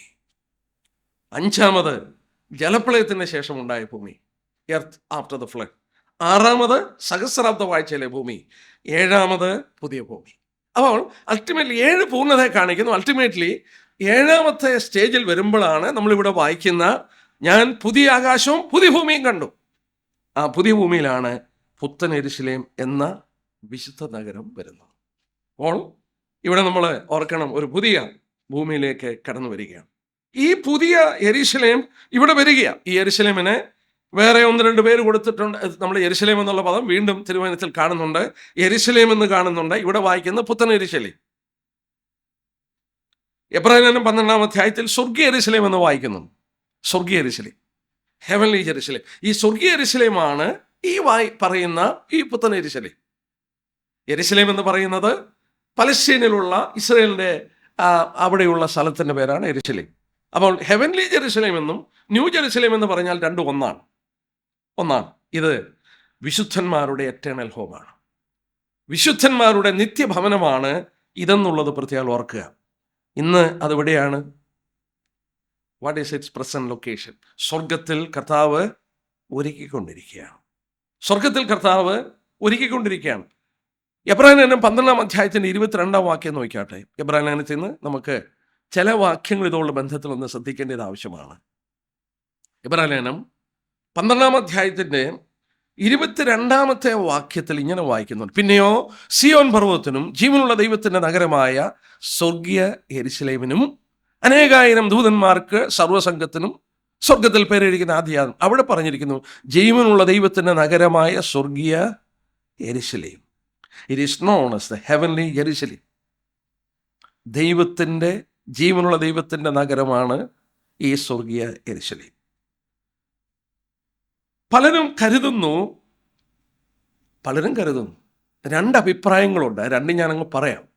ഇന്നൊരു ഭക്തൻ മരിക്കുമ്പോൾ നാം സ്വർഗത്തിലേക്ക് പോകുന്നു, കർത്താവിൻ്റെ അടുക്കലേക്ക് പോകുന്നു എന്ന് പറയുമ്പോൾ പലരും കരുതുന്നു പഴയ നിയമ ഭക്തന്മാർ മരിച്ചുപോയവരും ഇന്ന് മരിച്ചുപോയവരും ഈ പുത്തൻ യെരൂശലേമിൽ അവരിപ്പോഴേ പ്രവേശിക്കുന്നെന്ന് അവരുടെ ആത്മാക്കൾ.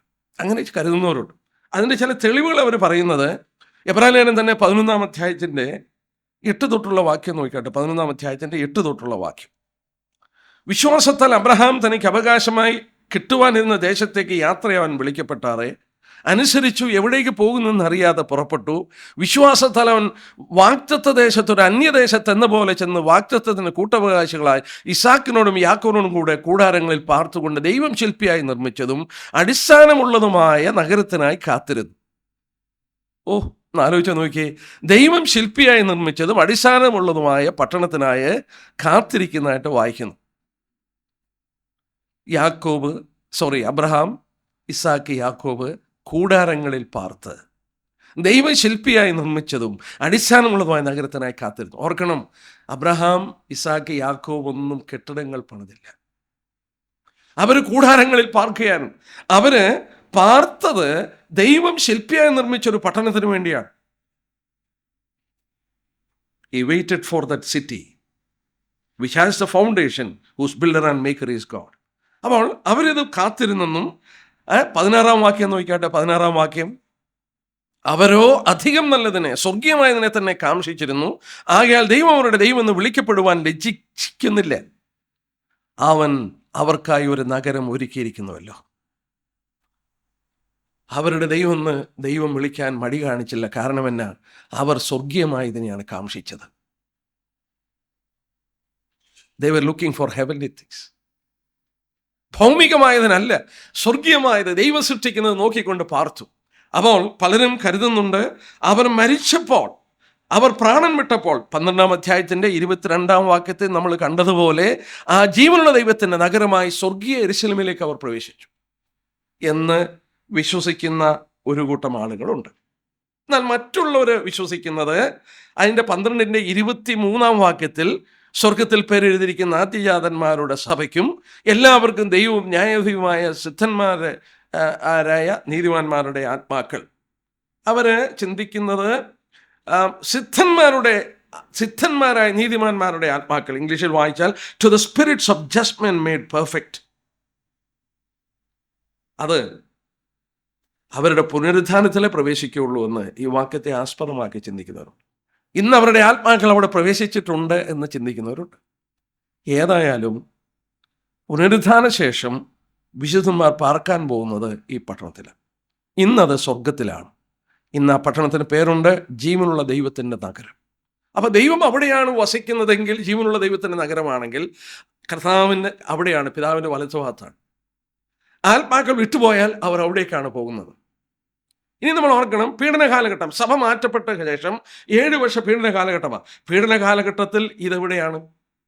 പീഡന കാലഘട്ടത്തിൽ ഭൂമിയിലുള്ളവർക്ക് ഇത് കാണാൻ കഴിയുമെന്നൊരു സൂചനയുണ്ട്. എങ്ങനെയാ സൂചന? വെളിപാട് പുസ്തകം തന്നെ നോക്കിയാട്ടെ. 13 അധ്യായം 13 അധ്യായത്തിൻ്റെ 6 വാക്യം നോക്കിയാട്ടെ. 6 വാക്യം അന്തിക്രിസ്തുവിൻ്റെ തേർവാഴ്ചയെക്കുറിച്ച് പറയുകയാണ്. അത് ദൈവത്തിൻ്റെ നാമത്തെയും അവൻ്റെ കൂടാരത്തെയും സ്വർഗത്തിൽ വസിക്കുന്നവരെയും ദൂഷിപ്പാൻ ദൈവദൂഷണത്തിനായി വായു തുറന്നു. ഇംഗ്ലീഷിൽ ഞാൻ വായിക്കാം. Then he opened his mouth in blasphemy against God, to blaspheme his name, his tabernacle and those who dwell in heaven. His tabernacle, ദൈവത്തെയും ദൈവത്തിൻ്റെ നിവാസത്തെയും ബ്ലാസ്ഫം ചെയ്യുവാൻ, ദൂഷണം പറയുവാൻ അന്തിക്രിസ്തു വായു തുറന്നു.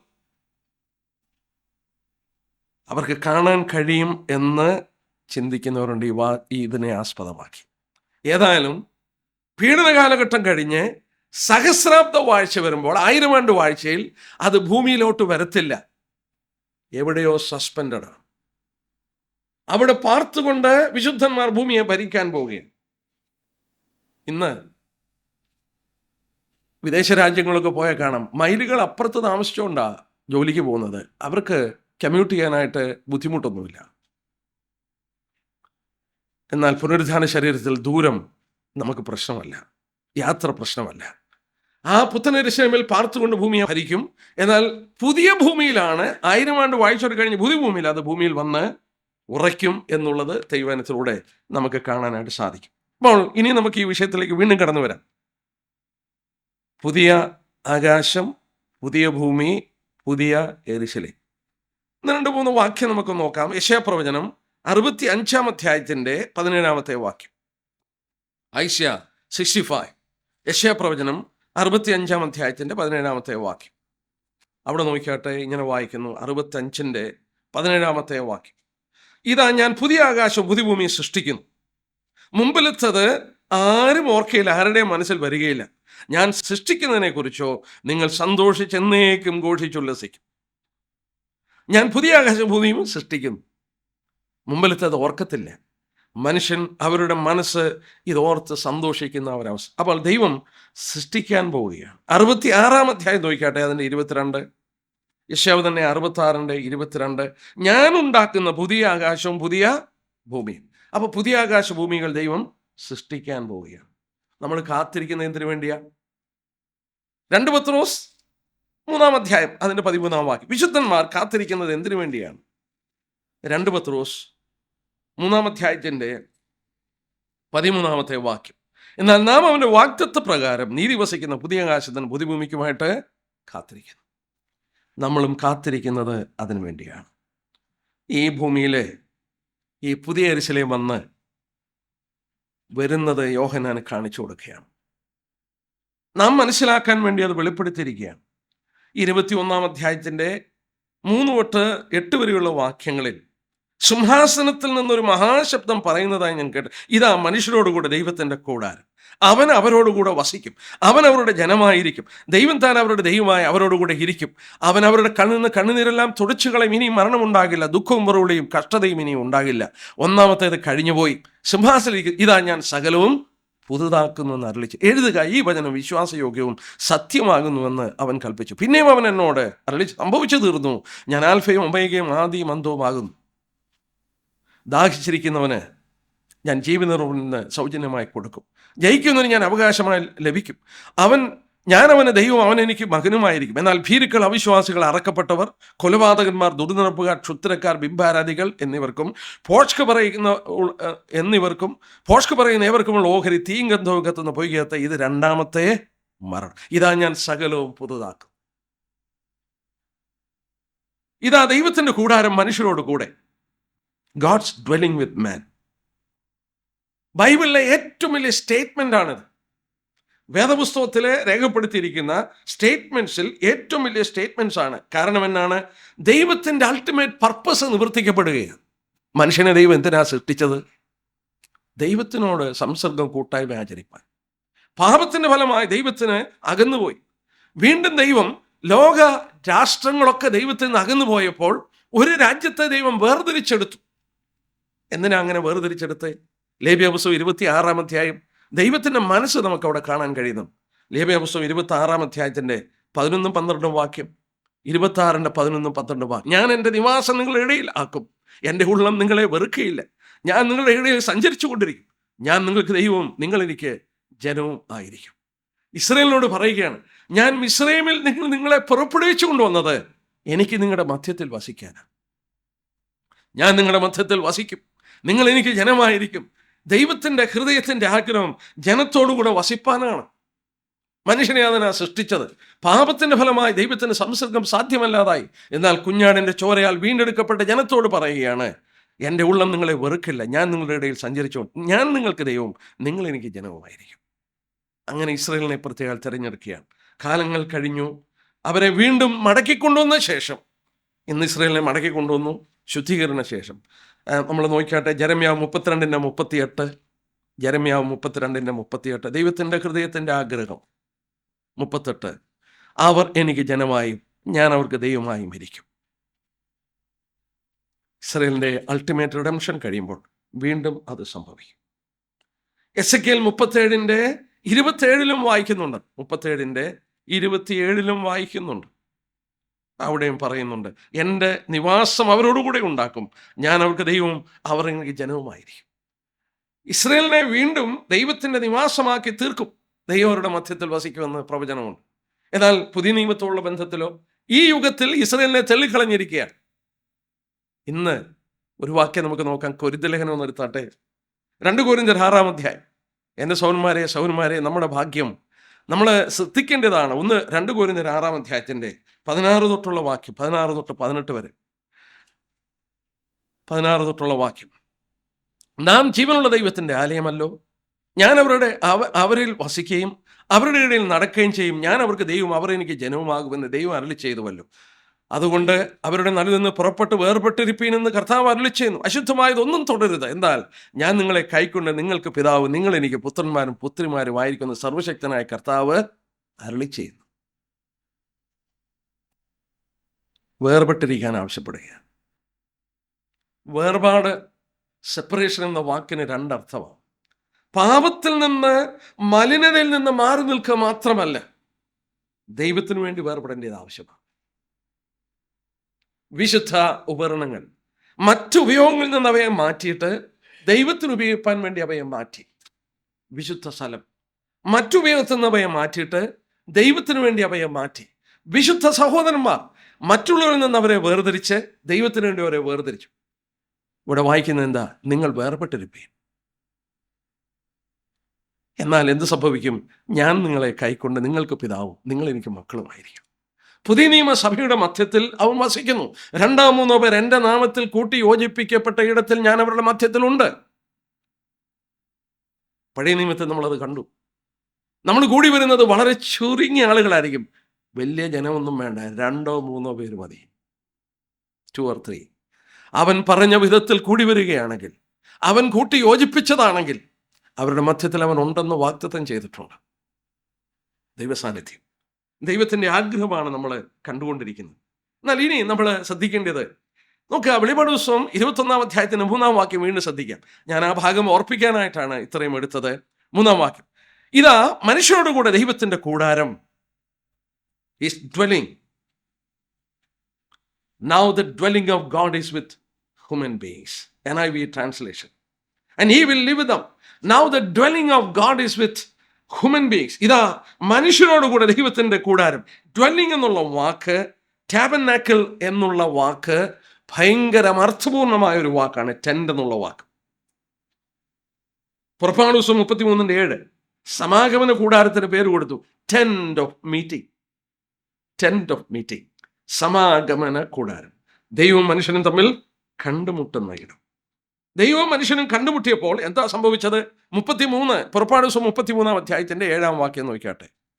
33-ാം അധ്യായത്തിൻ്റെ 7-ാം വാക്യം, മോശ കൂടാരമെടുത്ത് പാളയത്തിൻ്റെ പുറത്ത് പാളയത്തിന് ദൂരത്തടിച്ചു, അതിന് സമാഗമന കൂടാരം എന്ന് പേരിട്ടു. Tent of meeting. ദൈവവും മനുഷ്യനും കണ്ടുമുട്ടുകയാണ്. 9-ാം വാക്യം നോക്കിയാട്ടെ. 9-ാം വാക്യം, മോശ കൂടാരത്തിൽ കടക്കുമ്പോൾ മേഘസംഭ ഇറങ്ങി കൂടാരം വാതിൽക്കൽ നിൽക്കുകയും യഹോവ മോശയോട് സംസാരിക്കുകയും ചെയ്തു. നോക്കുക, അവിടെ നമ്മൾ വായിക്കുന്നുണ്ട് വിസിബിൾ പ്രസൻസ് ഓഫ് ഗോഡ്. ദൈവം ആശ്ചര്യമായി ഇറങ്ങി വന്നു എന്ന് ഈ മേഘസ്തംഭത്തിലൂടെ ദൈവം കാണിച്ചു കൊടുക്കുകയാണ്. മോശയോട് സംസാരിക്കുന്നു. പിന്നീട് അതിന് ഷെഹന ഗ്ലോറി എന്ന് പേര് പറഞ്ഞു. നമ്മൾ പിന്നെ വായിക്കുന്നുണ്ട് ആശ്ചര്യമായി സമാഗമന കൂടാരം സൃഷ്ടിച്ചപ്പോൾ. പുറപ്പാട് ദിവസം 24-ാം അധ്യായത്തിൻ്റെ 16-ാം വാക്യം നോക്കിയാട്ടെ. ഞാൻ നിങ്ങളുടെ മധ്യത്തിൽ വസിപ്പാൻ നിങ്ങൾ എനിക്കൊരാലയം ഉണ്ടാക്കണമെന്ന് പറഞ്ഞു. 24-ാം അധ്യായത്തിൻ്റെ അതിൻ്റെ 16-ാമത്തെ വാക്യം, 24-ന്റെ 16-ാം വാക്യം, യഹോവയുടെ തേജസ് സീനായി പർവ്വതത്തിൽ ആവസിച്ചു. ദൈവം തേജസ്സിലിറങ്ങി വന്നു. പുറപ്പാട് പുസ്തകത്തിൽ 40-ാം അധ്യായത്തിലൊരു മോശ സമാഗമന കൂടാരം ഉണ്ടാക്കി. 40-ാം അധ്യായത്തിൻ്റെ 34-ാം വാക്യം നോക്കിയാട്ടെ. അപ്പോൾ മേഘം സമാഗമന കൂടാരത്തെ മൂടി, യഹോവയുടെ തേജസ് തിരുനിവാസത്തെ നിറച്ചു. സീനായി പർവ്വതത്തിൽ ആ തേജസ് വന്നു. മോശ കൂടാരത്തിൽ വസിച്ചപ്പോൾ അവനോട് സംസാരിച്ചപ്പോൾ ആ തേജസ് വന്നു. സമാഗമന കൂടാരം പണിതപ്പോൾ അവിടെ ആ തേജസ് വന്നു. പിന്നെ നമ്മൾ വായിക്കുന്നു ശലോമോൻ ദേവാലയം പണിതു. 1 രാജാക്കന്മാർ 8-ാം അധ്യായം, 1 Kings chapter 8. ശലോമോൻ ദേവാലയം പണിതു. ആരാധന ആരംഭിക്കാൻ 8-ാം അധ്യായം അതിൻ്റെ 11-ാമത്തെ വാക്യം നോക്കിയാട്ടെ. യഹോവയുടെ തേജസ് യഹോവയുടെ ആലയത്തിൽ നിറഞ്ഞതുകൊണ്ട് മേഘനിമിത്തം ശുശ്രൂഷ ചെയ്യുന്നതിന് നിൽപ്പാൻ പുരോഹിതന്മാർക്ക് കഴിഞ്ഞില്ല. ശലോമോൻ ദേവാലയം പണിതു, അത് ദൈവത്തിൻ്റെ തേജസ് കൊണ്ട് നിറഞ്ഞു. മറ്റു വാക്യങ്ങൾ ഞാൻ എടുക്കുന്നില്ല. എന്നാൽ നമ്മൾ ഇപ്പോൾ വായിച്ച വേദഭാഗം ഒന്ന് കണ്ടോ? ഇത് മനസ്സിൽ വെച്ചുകൊണ്ട് 21-ാം അധ്യായത്തിൻ്റെ 3-ാം വാക്യം വായിക്കുമ്പോൾ ദൈവം ഇറങ്ങുന്നിടത്ത് ദൈവത്തിൻ്റെ തേജസ്സുണ്ട്. ആ വാക്ക് നമ്മൾ വീണ്ടും പഠിക്കുകയാണെങ്കിൽ അല്പം കൂടെ ആഴമേറിയൊരു പഠനത്തിൽ ഞാൻ വിട്ടുതരാം. അതായത് ടെന്റ് ഓഫ് മീറ്റിംഗ്, ഈ വാക്ക് കർത്താവ് ഭൂമിയിൽ കടന്നു വന്ന് യോഹന്നാൻ സുവിശേഷം 1-ാം അധ്യായത്തിൻ്റെ 14-ാം വാക്യത്തിൽ the word became flesh and made his dwelling among men. വചനം ജഡമായി മനുഷ്യരുടെ ഇടയിൽ പാർത്തു. പാർത്തു എന്നുള്ള വാക്ക് ടാബർനാക്കിൾഡ് എമംഗ് മെൻ എന്നാണ്. മറ്റു വിധത്തിൽ പറഞ്ഞാൽ സമാഗമന കൂടാരത്തിൽ കണ്ട തേജസ് ദൈവസാന്നിധ്യം, ശലോമോന്റെ ദേവാലയത്തിൽ കണ്ട തേജസ് ദൈവസാന്നിധ്യം. യേശുക്രിസ്തു ജഡമെടുത്ത് വന്നപ്പോൾ അവനിൽ ആ ദൈവ തേജസ് വിളങ്ങി. എന്നെ കണ്ടവൻ പിതാവിനെ കണ്ടിരിക്കുന്നു. മഹത്വം, ദൈവമഹത്വം ആദ്യമായി മനുഷ്യനെ പഠിപ്പിച്ചു. മാനവരാശി ആദ്യമായിട്ട് അറിയുകയാണ്, സ്വർഗസ്ഥനായ ഞങ്ങളുടെ പിതാവേ. ഒരു മതവും ദൈവത്തെ പിതാവേ എന്ന് വിളിപ്പാൻ പഠിപ്പിച്ചില്ല. അവൻ പ്രതിഹൃദയമുള്ളവനാണെന്നും മക്കളെ പോലെ നമ്മളെ കരുതുന്നെന്നും സ്നേഹിക്കുന്നെന്നും അവനെ വെളിപ്പെടുത്തി തന്നപ്പോൾ നാം തിരുവചനത്തിൽ വായിക്കുന്നു, സ്വർഗസ്ഥനായ ഞങ്ങളുടെ പിതാവേ എന്ന് വിളിപ്പാനായിട്ട് അവൻ നമ്മെ പഠിപ്പിച്ചു. ഈ ദൈവ തേജസ് നമുക്ക് ദൈവത്തോടുകൂടെ മനുഷ്യൻ്റെ വാസമാക്കിയപ്പോൾ നമുക്ക് കാണാനായിട്ട് സാധിക്കുന്നത് 10-ാം വാക്യം നോക്കിയാട്ടെ. 10-ാം വാക്യം, അവൻ എന്നെ ആത്മാവിൽ ഉയർന്നൊരു വൻമലയിൽ കൊണ്ടുപോയി. യെരൂശലേം എന്ന വിശുദ്ധ നഗരം സ്വർഗത്തിൽ നിന്ന് ദൈവസന്നിധിയിൽ നിന്ന് തന്നെ ദൈവ തേജസ്സുള്ളതായി ഇറങ്ങി വന്നു. 23-ാം വാക്യം, നഗരത്തെ പ്രകാശിപ്പവൻ സൂര്യനും ചന്ദ്രനും ആവശ്യമില്ല, ദൈവ തേജസ് അതിനെ പ്രകാശിപ്പിക്കുന്നത് കുഞ്ഞാടതിൻ്റെ വിളക്കാകും. സമാഗമന കൂടാരത്തിൽ ആ തേജസ് വന്നു. ശലോമോൻ ദേവാലയം പണിതപ്പോൾ ആ തേജസ് കണ്ടു, ആ ദൈവ സാന്നിധ്യം. യേശുക്രിസ്തു ജഡമെടുത്തപ്പോൾ അവനിൽ എന്നെ കണ്ടവൻ പിതാവിനെ കണ്ടിരിക്കുന്നു, അവനിൽ ആ തേജസ് കണ്ടു. സ്വർഗത്തിൽ നിന്ന് ഭൂമിയിലോട്ട് ഈ നഗരം ഇറങ്ങി വന്നപ്പോൾ ദൈവ തേജസ് നിറഞ്ഞു കാണുകയാണ്. നമ്മൾ ഓർക്കണം, നമ്മൾ മരിക്കുമ്പോൾ സ്വർഗത്തിലോട്ട് പോവുകയാണ്. We are going up. എന്നാൽ ഇവിടെ 2-ാം വാക്യത്തിൽ വായിക്കുന്നു, ഈ പട്ടണം ഭർത്താവിനെ അലങ്കരിച്ച മണവാട്ടിയെ പോലെ സ്വർഗത്തിൽ നിന്ന് ഇറങ്ങി വരിക. It is coming down. നാം കയറിപ്പോയി. എന്നാൽ ഈ സന്ദർഭം ദൈവത്തിൻ്റെ വീണ്ടെടുപ്പിൻ്റെ വേലകൾ മുഴുവൻ പൂർത്തീകരിച്ചു കഴിയുമ്പോൾ ഇറങ്ങി വരികയാണ് ഈ ഭൂമിയിലേക്ക്. ആ ഇറങ്ങി വരുന്ന ചിത്രമാണ് നമ്മൾ കാണുന്നത്.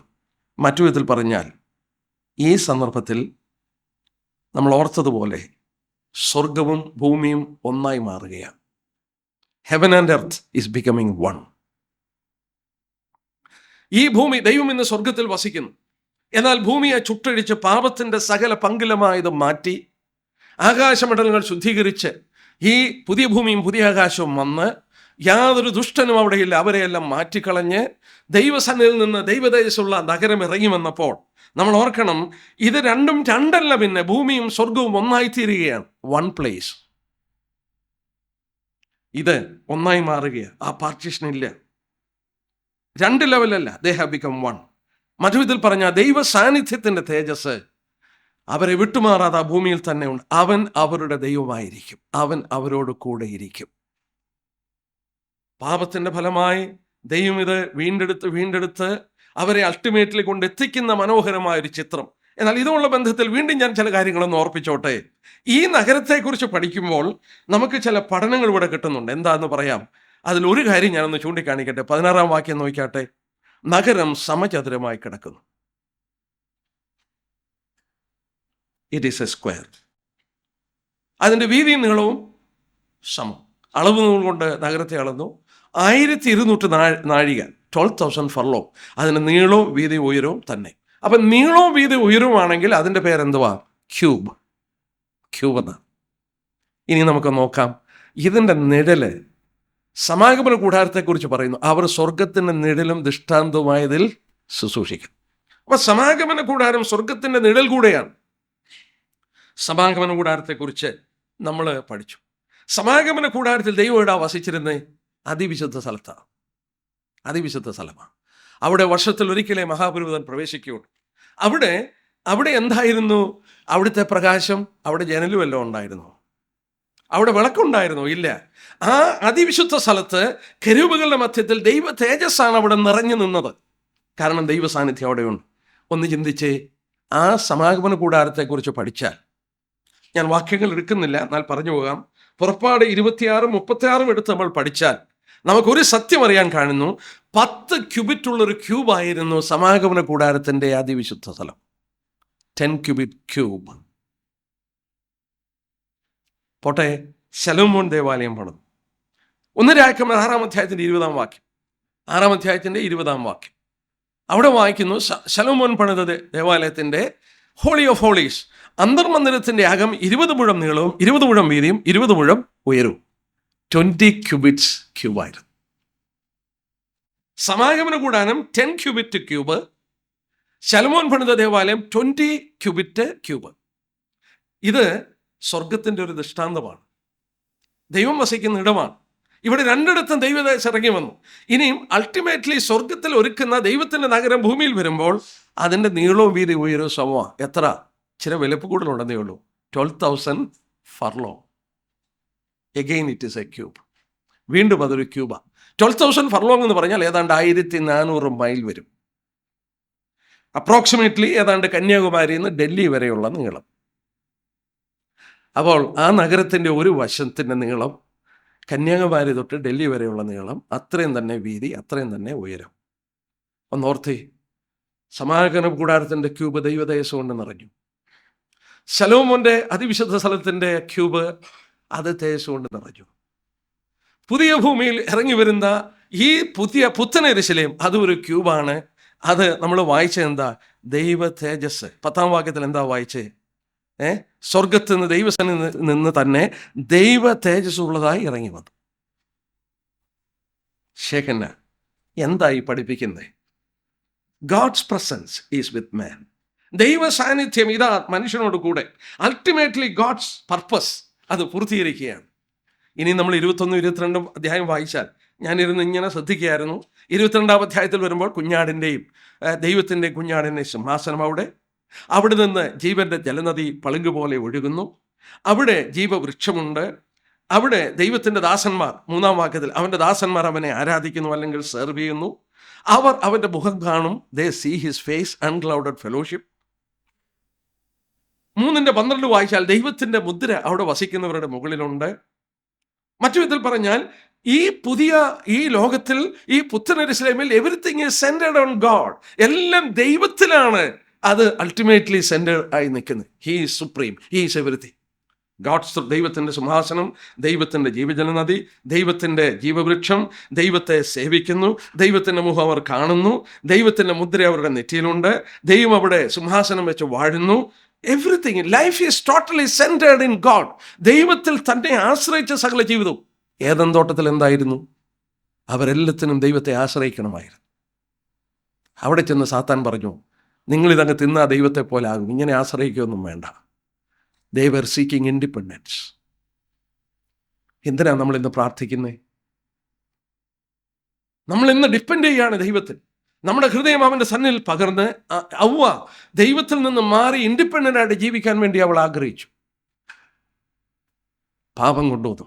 രക്ഷിക്കപ്പെട്ട ദൈവനം അവൻ്റെ സന്നിധിയിൽ പ്രാർത്ഥിക്കുന്നു, ദൈവമേ ഞങ്ങൾ നിന്നിൽ ആശ്രയിക്കുകയാണ്. എന്നാൽ ഇവിടെ പുതിയ ഭൂമിയിൽ നമ്മൾ കാണുന്ന കാഴ്ച, ultimately everything is centred in God. അവിടെ ദൈവത്തിൽ സെൻറ്റർ ചെയ്തിട്ട് നിത്യത മുഴുവൻ അത് എത്ര കാലമാണെന്ന് നമുക്ക് മനസ്സിലാക്കാനൊക്കില്ല. അതിന് അവസാനമില്ല. അവിടെ നമ്മൾ എന്ത് ചെയ്യാൻ പോകും? അവൻ്റെ ദാസന്മാർ അവനെ ആരാധിക്കും. അവർ അവൻ്റെ മുഖം കാണും. ഈ ദൈവത്തിൻ്റെ സ്നേഹത്തിൻ്റെ ആഴം, വിശുദ്ധിയുടെ ആഴം, അവൻ്റെ അനുകമ്പയുടെ ആഴം, അവൻ്റെ നീതിയുടെയും വിശ്വസ്തതയുടെ ആഴം, ദൈവത്തിൻ്റെ മഹത്വത്തിൻ്റെ പഠനം നമ്മൾ അവിടെ നിന്ന് ആരംഭിച്ചാൽ, ഒരു ദൈവദാസൻ പറഞ്ഞ പോലെ നമ്മൾ ശരിയായിട്ടുള്ള കഥ വായിച്ചു തുടങ്ങും, പക്ഷെ ആ പേജ് വായിച്ച് അവസാനിക്കത്തില്ല. We'll keep on understanding him. എല്ലാം പുതുതാ. പുതിയ അനുഭവത്തിൽ എന്നും പുതുതായിട്ട് അവിടെ ഇരിക്കും. ഒന്നും പഴകത്തില്ല, പുഴുവും തുരുമ്പും അവിടെ കെടുത്തത്തില്ല. എന്തൊരു ലോകമാണത്, എന്തൊരു ജീവിതമാണത്! ദൈവത്തിൽ ആശ്രയിച്ചുകൊണ്ട്, ദൈവത്തിൻ്റെ സ്നേഹത്തിൻ്റെ വലുപ്പം അനുസരിച്ചുകൊണ്ട് കാണുക. നോക്കുക, അൾട്ടിമേറ്റ്ലി 21-5 വാക്യത്തിൽ വായിക്കുന്നു, behold I make all things new. ഞാൻ എല്ലാം പുതുതാക്കും. എന്നാൽ ഈ പഠനം ഇവിടെ ഞാൻ അവസാനിപ്പിക്കുമ്പോൾ എനിക്ക് ഒരു കാര്യം പറയണമെന്ന് തോന്നി. ഞാൻ കഴിഞ്ഞ ദിവസങ്ങളിൽ ഇതുമായിട്ട് ഞാൻ കുറേയേറെ സമയം ഇരുന്നു. അതിൽ കുറേയൊക്കെ ഞാൻ നോട്ട് ചെയ്ത് വെച്ചു. ഒരുപാട് സമയം ഇരുന്നു. ഞാൻ ഇനിയും ഇരിക്കാൻ പോവുക ആ വിഷയവുമായിട്ട്. കാരണം ഒരു വാക്ക് എന്നെ കയറി സ്ട്രൈക്ക് ചെയ്തു. എല്ലാം പുതുതാണ്. പുതിയ ഭൂമി, പുതിയ ആകാശം, കണ്ടാൽ സകലം പുതുത്, ഒന്നുമില്ല. അവിടോട്ട് കടന്നു പോകണമെങ്കിൽ എന്ത് വേണം? നിനക്ക് ഒരു പുതിയ ജന്മം വേണം. You also should become new. എന്നാൽ ഇത് വായിച്ചപ്പോൾ എനിക്ക് മനസ്സിലായ ഒരു സത്യം പറയാം. എൻ്റെ ധാരാളം ഗ്രീക്ക്, അതായത് പുതിയ നിയമം ഗ്രീക്കിലാണ് എഴുതിയിരിക്കുന്നത്. അതിപ്പോഴും തുറന്ന് എൻ്റെ ടേബിളിൽ തന്നെ വെച്ചിട്ടുണ്ട്. ഞാൻ പഠിച്ചുകൊണ്ടിരിക്കുന്നത് ഈ ഗ്രീക്ക് ആ വിഷയം ഇതുള്ള ബന്ധത്തിൽ. ഞാനത് ശ്രദ്ധിച്ചപ്പോൾ എനിക്ക് മനസ്സിലായി, ഗ്രീക്ക് ലാംഗ്വേജിൽ പുതിയ നിയമത്തിൽ പുതുതെന്നുള്ളതിന് 2 വാക്ക് ഉപയോഗിച്ചിട്ടുണ്ട്. നിയോസ് എന്നും KEINOS, നിയോസ് NEOS, മറ്റേത് കീനോസ് എന്ന് പറഞ്ഞ KEIONS എന്ന 2 വാക്ക് ഉപയോഗിച്ചിട്ടുണ്ട്. കെയ്നോസ് എന്ന വാക്ക്, നമ്മൾ ഇവിടെ പറഞ്ഞിരിക്കുന്ന വാക്ക് കെയ്നോസ് എന്നുള്ള വാക്ക്. നിയോസ് എന്ന വാക്ക് വന്നിരിക്കുന്നത് ന്യൂ ഒബ്ജക്റ്റ്, ഇല്ലാതിരുന്ന ഒന്നിനെ ഉണ്ടാക്കിയെടുക്കുമ്പോൾ അതിന് നിയോസ്, പുതിയ ഒരു വസ്തുത, പുതിയൊരു സാധനം.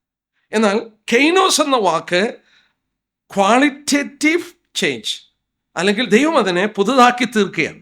ഇവിടെ റിന്യൂ ചെയ്യുകയാണ്, ട്രാൻസ്ഫോം ചെയ്യുകയാണ്, ഇംപ്രൂവ് ചെയ്യുകയാണ്, റിഫ്രഷ് ചെയ്യുകയാണ്. എല്ലാം പുതുതാക്കുന്നു എന്ന് പറയുമ്പോൾ പുതിനെ ഉണ്ടാക്കിയെടുക്കുകയല്ല, കണ്ടാൽ സകലവും ഞാൻ പുതുതാക്കുന്നു. ഭൂമിയെ പുതുതാക്കി, എല്ലാം പുതുതാക്കി, പുതിയ ആകാശമാക്കി. അവിടെ വസിക്കുന്ന മനുഷ്യൻ ആരാണ്? അവനെയും പുതുതാക്കി. കർത്താവ് പറഞ്ഞ വാക്ക് ഓർമ്മയുണ്ടോ നിക്കോദീമോസിനോട്? നീ വീണ്ടും ജനിച്ചില്ലേ, സ്വർഗരാജ്യം കാണത്തില്ല. ഈ പ്രതലത്തിൽ ചെല്ലണമെങ്കിൽ വീണ്ടും ജനിക്കണം. കാരണം എന്നാ? അവിടെ എല്ലാം പുതുതാ. Everything is new. അവിടെ ഒരു വീണ്ടും ജനസഭ. അപ്പോൾ വൃദ്ധനായ നിക്കോദീമോസ്, ഞാൻ ആ വാക്യം ഓർത്തു പോവുകയാണ്. യോഹന്നാന്റെ സുവിശേഷം 3-ാം അധ്യായത്തിൽ അവിടെ വായിക്കുന്നു, പരീശന്മാരുടെ ഉപദേഷ്ടാവാണ്, ടീച്ചറാണ് നിക്കോദീമോസ്. പരീശന്മാരെ നമ്മൾ വളരെ തെറ്റിദ്ധരിക്കുന്നുണ്ട്. പരീശന്മാർ സമൂഹത്തിൽ ഏതാണ്ട് 5000 പേരെ അന്നുള്ളെന്നാണ് പറയുന്ന കണക്ക്. അന്ന് സൊസൈറ്റിയിലുള്ള ഏറ്റവും നല്ല മനുഷ്യരാണ്. ദൈവത്തെ പ്രസാദിപ്പിക്കുവാൻ ജീവിതം മുഴുവൻ ഒഴിഞ്ഞു വെച്ചിരിക്കുക. അവർ കഴിക്കുന്ന ഭക്ഷണത്തിനകത്ത് പോലും ദശാംശം കൊടുത്തുകൊണ്ട് ജീവിക്കുന്നവരാണ്. പൗലോസ് പറയുന്നുണ്ട്, ഞാൻ പരീശനായിരുന്നു. അവർ ശരിക്കും പറഞ്ഞാൽ സമൂഹം വിലയിരുത്തിയാൽ ഏറ്റവും അവരുടെ ടീച്ചറായിരുന്നു നിക്കോദീമോസ്. ഇത്ര നല്ലൊരു മനുഷ്യൻ, അവരുടെ ഉന്നതമായ ടീച്ചറായിട്ടിരിക്കുന്ന നിക്കോദീമോസിനോട് കർത്താവ് പറഞ്ഞ്, നീ വീണ്ടും ജനിച്ചില്ലേ, സ്വർഗരാജ്യം കാണത്തില്ല. അങ്ങനെ നല്ല മനുഷ്യനും വീണ്ടും ജനിക്കണോ? സ്വർഗരാജ്യത്തിൽ പോകണമെങ്കിൽ വീണ്ടും ജനിക്കണം. അപ്പോഴാണ് ചോദിച്ചത്, ഞാൻ വൃദ്ധനായ ശേഷം വീണ്ടും ജനിക്കാൻ സാധിക്കുമോ? എങ്ങനെയാ സാധിക്കുന്നത്? അമ്മയുടെ ഉദരത്തിൽ വീണ്ടും കയറിയിട്ട് ജനിക്കാൻ സാധിക്കും. കർത്താവ് പറഞ്ഞ വാക്കെന്നാ? യോഹന്നാന്റെ സുവിശേഷം 3-ാം അധ്യായത്തിൽ വായിക്കുന്നു, വെള്ളത്താലും ആത്മാവിനാലും ജനിച്ചില്ലെങ്കിൽ നീ സ്വർഗരാജ്യം കാണില്ല. എത്രയോ തെറ്റിദ്ധരിക്കപ്പെട്ട വാക്യങ്ങളായതൊക്കെ. പലരുടെയും ചിന്ത സ്നാനപ്പെട്ട് വീണ്ടും ജനിക്കണം, വെള്ളത്താൽ ജനിക്കണം. ഇതൊക്കെ മനുഷ്യനെ തെറ്റിദ്ധരിപ്പിക്കുന്ന പ്രസ്താവനകളും കാര്യങ്ങളുമാണ്. വീണ്ടും ജനനം എന്തുകൊണ്ടാണ് സംഭവിക്കുന്നത്? യോഹന്നാന്റെ സുവിശേഷം 5-ാം വാക്യത്തിൽ വായിക്കുന്നു, യോഹന്നാൻ 3:5, വെള്ളത്താലും ആത്മാവിനും ജനിച്ചില്ല എങ്കിൽ ദൈവരാജ്യം കാണുവാൻ ആർക്കും കഴിയില്ല. ആത്മാവിനാൽ ജനിച്ചത്. അപ്പോൾ നമുക്കൊരു വീണ്ടും ജനനം സംഭവിക്കണം. എങ്ങനെയാണ് സംഭവിക്കുന്നത്? നമുക്കങ്ങനെ ആരെങ്കിലും ജനിപ്പിക്കാൻ സാധിക്കുമോ? ഇല്ല. എന്നാൽ പൗലോസ് പറയുന്നുണ്ട്, ഞാൻ തടവിലിരിക്കുമ്പോൾ ജനിപ്പിച്ച എൻ്റെ മകനായ ഒനോസിമോസ്. കൊരിന്ത്യർക്ക് എഴുതുമ്പോൾ പൗലോസ് എന്താ എഴുതിയത്? നിങ്ങൾക്ക് ഗുരുക്കന്മാരേറെ ഉണ്ടെങ്കിൽ പിതാക്കന്മാരേറെയില്ല, ഞാനാണ് സുവിശേഷം പോലെ നിങ്ങളെ വീണ്ടും ജനിപ്പിച്ചത്. അപ്പോൾ ഒരു കാര്യം സത്യമാ, പൗലോസ് തടവിലിരുന്നപ്പോൾ ആരെയും ജനിപ്പിച്ചിട്ടില്ല, ആശ്ചര്യകമായി. പക്ഷേ താൻ ഒരാൾക്ക് ജന്മം കൊടുത്തു. യോനോസിമോസിൻ്റെ അടിമയായിരുന്ന ഫിലോമോൻ മോഷ്ടിച്ചുകൊണ്ട് ഓടിപ്പോയി. പൗലോസ് അവനെ അവിടെ വെച്ച് സുവിശേഷം പറഞ്ഞ് വീണ്ടും ജനിപ്പിച്ച്, അവൻ നിന്നോട് വല്ലതും കടംപെട്ടിട്ടുണ്ടെങ്കിൽ എൻ്റെ പേരിൽ കണക്കിട്ട് കൊടുക്കാം.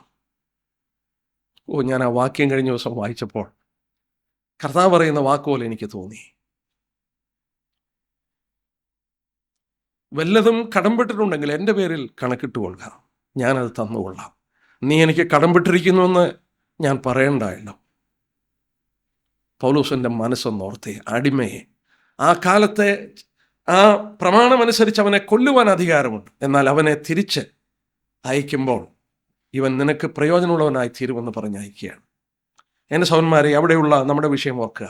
തടവിലിരുന്നപ്പോൾ, ചങ്ങല കൊണ്ട് ബന്ധിക്കപ്പെട്ട് കിടന്നപ്പോൾ പൗലോസിൻ്റെ നാവ് കൊണ്ട് കർത്താവിനെ സാക്ഷിച്ചു. അവൻ അവിടെ കാരാഗൃഹത്തിൽ വെച്ച് വീണ്ടും ജനിച്ചു. കൊരിന്ത്യർക്ക് സുവിശേഷം അറിയിച്ചത് പൗലോസാണ്. വളരെ വ്യക്തമായി ദൈവത്തിൻ്റെ വചനത്തിൽ ഓർപ്പിക്കുന്നുണ്ട്. 1 പത്രോസ് 1 അധ്യായത്തിൻ്റെ 23 വാക്യം. 1 പത്രോസ് 1 അധ്യായത്തിൻ്റെ 23 വാക്യം. 1 പത്രോസ് 1 അധ്യായത്തിൻ്റെ 23 വാക്യം. കെടുന്ന ബീജത്താൽ അല്ല, കെടാത്തതിനാൽ ജീവനുള്ളതും നിലനിൽക്കുന്നതുമായ ദൈവജനത്താൽ തന്നെ നിങ്ങൾ വീണ്ടും ജനിച്ചിരിക്കുന്നു. ഒരു ഗർഭപാത്രത്തിൽ ഒരു കുഞ്ഞുരുവാകുന്നതിനുള്ള ബന്ധത്തിൽ നമുക്കൊക്കെ അറിയാം, ഒരു സ്പേമും എഗ്ഗും കൂടെ ചേരുമ്പോഴാണ് ഒരു കുഞ്ഞ് ജനിക്കുന്നത്. വീണ്ടും ജനിക്കുന്നത് ഏതാണ്ട് ഇതുപോലെ. ദൈവത്തിൻ്റെ കെടുന്ന ബീജത്തല്ല, കെടാത്തതിനാൽ ഡിവൈൻ സ്പേം. എന്തുവാ അത്? ദൈവത്തിൻ്റെ വചനം. ദൈവത്തിൻ്റെ വചനം. ഇതോടുകൂടെ നമ്മൾ വായിക്കുന്നു, ദൈവത്തിൻ്റെ വചനം നമ്മളിൽ ഒന്നുകൂടെ വായിക്കാം. യാക്കോബ് ലേഖനം 1 അധ്യായം നോക്കിക്കാട്ടെ, 18 വാക്യം. നാം അവൻ്റെ സൃഷ്ടിയിൽ ഒരു വിധത്തിൽ ആദ്യഫലമാകട്ടെ, അവൻ തൻ്റെ ഇഷ്ടമേതുവായി സത്യത്തിൻ്റെ വചനത്താൽ നമ്മെ ജനിപ്പിച്ചിരിക്കുന്നു. 21 വാക്യം. ആകയാൽ എല്ലാ അഴുക്കും ദുഷ്ടതയും ആധിക്യവും വിട്ട് നിങ്ങളുടെ ആത്മാക്കളെ രക്ഷിപ്പാൻ ശക്തിയുള്ള ഉൾനട്ടതുമായ ദൈവവചനം സൗമ്യതയോടെ കൈക്കൊള്ളുവിൻ. നിങ്ങളെ ആത്മാക്കളെ രക്ഷിപ്പാൻ ശക്തിയുള്ള ദൈവവചനം സത്യത്തിൻ്റെ വചനത്താൽ നമ്മെ ജനിപ്പിച്ചു. കെടുന്ന ബീജത്തല്ല, കെടാത്തതും ജീവനുള്ളതും നിലനിൽക്കുന്നതുമായ ദൈവവചനത്താൽ തന്നെ നിങ്ങൾ വീണ്ടും ജനിച്ചു. 2 മാധ്യമങ്ങൾ പ്രവർത്തിക്കണം. ദൈവവചനം കേൾക്കുന്നു, ദൈവവചനം പ്രസംഗിക്കുന്നു, ദൈവവചനം വായിക്കുന്നു. ആ കേൾവിയിൽ എൻ്റെ ഹൃദയം പാകമാണെങ്കിൽ, ഞാനത് അംഗീകരിക്കുന്നെങ്കിൽ എന്തോ സംഭവിക്കും? കർത്താവ് പറഞ്ഞു, എങ്ങനെയാ ജനിക്കുന്നതെന്ന് എനിക്ക്. നീ ഇസ്രായേലിൻ്റെ ഉപദേഷ്ടാവായിരുന്നിട്ട് ഇത് അറിയുന്നില്ലയോ? കാറ്റ് ഇഷ്ടമുള്ളയിടത്ത് നിന്ന് പോകുന്നു, ഇഷ്ടമുള്ളയിടത്തേക്ക് പോകുന്നു, എവിടെ നിന്ന് വരുന്നുവെന്ന് അറിയാത്തതുപോലെയാണ് സകലവും ദൈവത്തിൽ നിന്നെന്ന് പറയുമ്പോൾ നീ അറിയുന്നില്ലയോ എന്ന് ചോദിച്ചത് എന്തിനെ ആസ്പദമാക്കിയാണെന്നറിയാമോ? പഴയ നിയമത്തിലെ ഒരു സംഭവമാണ്. സഭാപ്രസംഗി 11 1 തൊട്ട് 6 വരെയുള്ള വാക്യമാണ് അവിടെ ഉദ്ദേശിക്കുന്നത്. നിന്റെ കൈ ഇളച്ചിരിക്കരുത്, രാവിലെ വിതയ്ക്കുക, വൈകിട്ട് വിതയ്ക്കുക. വേണയോ നോക്കാം. നിക്കോദീമോസിനോട് കർത്താവ് ചോദിച്ചു, ഇസ്രായേലിൻ്റെ ഉപദേഷ്ടാവായിരുന്നിട്ട് നീ ഇത് അറിയുന്നില്ലയോ? അപ്പോൾ അവൻ അറിയേണ്ടതായിരുന്നു. കാരണം സഭാപ്രസംഗി എക്ലിയാസിസ്റ്റ് ചാപ്റ്റർ 11 അവിടെ നമുക്ക് വായിക്കാൻ കഴിയുന്നുണ്ട്. ഈ കാര്യം അവിടെ പറയുന്നുണ്ട്. 11 അധ്യായത്തിൻ്റെ ഞാൻ വായിക്കാം. 1 തൊട്ടുള്ള വാക്യം നോക്കട്ടെ. നിന്റെ അപ്പത്തെ വെള്ളത്തിന്മേൽ എറിയുക, ഏറിയ നാൾ കഴിഞ്ഞിട്ട് നിനക്കത് കിട്ടും. ഒരു ഓഹരിയെ 7 8 വിഭാഗിക്കുക. ഭൂമിയിൽ എന്ത് അനർത്ഥം ഭവിക്കുമെന്ന് നീ അറിയുന്നില്ലല്ലോ. മേഘം വെള്ളം കൊണ്ട് നിറഞ്ഞിരുന്നാൽ ഭൂമിയിൽ പെയ്യും. വൃക്ഷം തെക്കോട്ടോ വടക്കോട്ടോ വീണാൽ വീണെടുത്ത് കിടക്കും. അടുത്ത ഭാഗം നോക്കിയേ. കാറ്റിനെ വിചാരിക്കുന്നവൻ വിതയ്ക്കയില്ല, മേഘങ്ങളെ നോക്കുന്നവൻ കൊയ്യുകയില്ല. കാറ്റിൻ്റെ ഗതി എങ്ങോട്ടെന്നും ഗർഭിണിയുടെ ഉദരത്തിൽ അസ്ഥി ഉരുവായി വരുന്നത് എങ്ങനെയെന്ന് നീ അറിയാത്തതുപോലെ സകലവും ഉണ്ടാക്കുന്ന ദൈവത്തിൻ്റെ പ്രവൃത്തികളെ നീ അറിയുന്നില്ല. രാവിലെ നിന്റെ വിത്ത് വിതയ്ക്കുക, വൈകുന്നേരത്ത് നിന്റെ കൈ ഇളച്ചിരിക്കുക. ഇതോ അതോ ഏത് സഫലമാകും? രണ്ടും ഒരുപോലെ നന്നായിരിക്കുമെന്ന് നീ അറിയുന്നില്ലല്ലോ. ഇവിടെ പറഞ്ഞു നോക്കി, കാറ്റ് എപ്പോഴാണ് അടിക്കുന്നത്, എങ്ങനെ അടിക്കുന്നതെന്ന് അറിയത്തില്ല. ഇതുപോലാണ് വീണ്ടും ജനിക്കുന്ന ഒരു വ്യക്തി എന്ന് കർത്താവ് പറയാം. ഈ കാറ്റ് പരിശുദ്ധാത്മാവിനെ ചൂണ്ടിക്കാണിക്കുന്നു. ഇതിന് മുകളിലോട്ടുള്ള വാക്യങ്ങളൊക്കെ അർത്ഥപൂർണമെന്ന് പറഞ്ഞാൽ അർത്ഥപൂർണമാണ്. ഒരു വൃക്ഷം തെക്കോട്ടോ വടക്കോട്ടോ വീണാൽ വീണെടുത്ത് കിടക്കും. ഒരിക്കൽ മരണം, പിന്നെ ന്യായവിധി. അത് മാറ്റാൻ നിവൃത്തിയില്ല. മരിച്ചു കഴിഞ്ഞാൽ നിവൃത്തിയില്ല. എന്നാൽ ജീവിച്ചിരിക്കുമ്പോൾ നീ വിതച്ചോ, രാവിലെ വിതച്ചോ വൈകിട്ട് വിതച്ചോ, ഏതാണ് സഫലമാകുന്നതെന്ന് അറിയത്തില്ല. രണ്ടും ഒരുപോലെ ആയി തീരുമോന്നും അറിയത്തില്ല. ഞാൻ ഇന്ന് ഓർക്കുന്നുണ്ട്, ഒരിക്കലേ ഒരു ക്യാമ്പിലെ ക്ലാസ് കഴിഞ്ഞ് ഞാൻ പോകുമ്പോൾ ഒരു സഹോദരൻ എൻ്റെ കൂടെ വന്നു. എനിക്ക് വേണ്ടി പ്രാർത്ഥിക്കണമെന്ന് പറഞ്ഞ് എന്നോട് ചില പ്രശ്നങ്ങൾ പറഞ്ഞു. ഞാനൊരു കാര്യം ചോദിച്ചു, ബ്രദറെ രക്ഷിക്കപ്പെട്ടാണോ, വീണ്ടും ജനിച്ചാണോ എന്ന് ചോദിച്ചു. അതേന്ന് പറഞ്ഞു. വീണ്ടും ഞാൻ എടുത്ത് ചോദിച്ചു, എപ്പോഴാണ് വീണ്ടും ജനിച്ചേ? അത് ബ്രദർ ഇന്ന ദിവസം ക്ലാസ് എടുത്തപ്പോൾ ഞാൻ രക്ഷിക്കപ്പെട്ടു. അറിഞ്ഞില്ല, ഞാൻ വിതച്ചുകൊണ്ടിരുന്നു. അവൻ്റെ ഹൃദയത്തിൽ ആ വിത്തുകൾ വീണു. അദ്ദേഹം ഇന്ന് വളരെ അനുഗ്രഹിക്കപ്പെട്ട ഒരു വിശ്വാസി, ഒരു വിദേശ രാജ്യത്ത് ജോലി ചെയ്തുകൊണ്ടിരിക്കുന്നു. ഞാൻ വചനം പറഞ്ഞു കൊടുത്തേ ഉള്ളൂ, എനിക്കൊന്നും അറിയില്ല, എന്നെക്കൊണ്ട് ജനിപ്പിക്കാനും കഴിയില്ല. അദ്ദേഹത്തിൻ്റെ ഹൃദയത്തിൽ അംഗീകരിച്ചപ്പോൾ, ദൈവാത്മ കൂടെ പ്രവർത്തിച്ചപ്പോൾ അവിടെ ഒരു വീണ്ടും ജനം ഉണ്ടായി. അണ്ടവും സ്പേമും കൂടെ ചേരുമ്പോൾ അമ്മയുടെ ഗർഭപാത്രത്തിൽ, സ്ത്രീയുടെ ഗർഭപാത്രത്തിൽ ഒരു കുഞ്ഞുരുവായി വരുന്നത് പോലെ, അതെങ്ങനെയെന്ന് അറിഞ്ഞുകൂടാ. ഒരു സ്ത്രീയുടെ ഗർഭപാത്രത്തിൽ അസ്ഥി ഉരുവായി വരുന്നത് എങ്ങനെയെന്ന് അറിയാത്തതുപോലെയാണ് കർത്താവ് അവിടെ പറയുന്നത് വീണ്ടും ജനനം.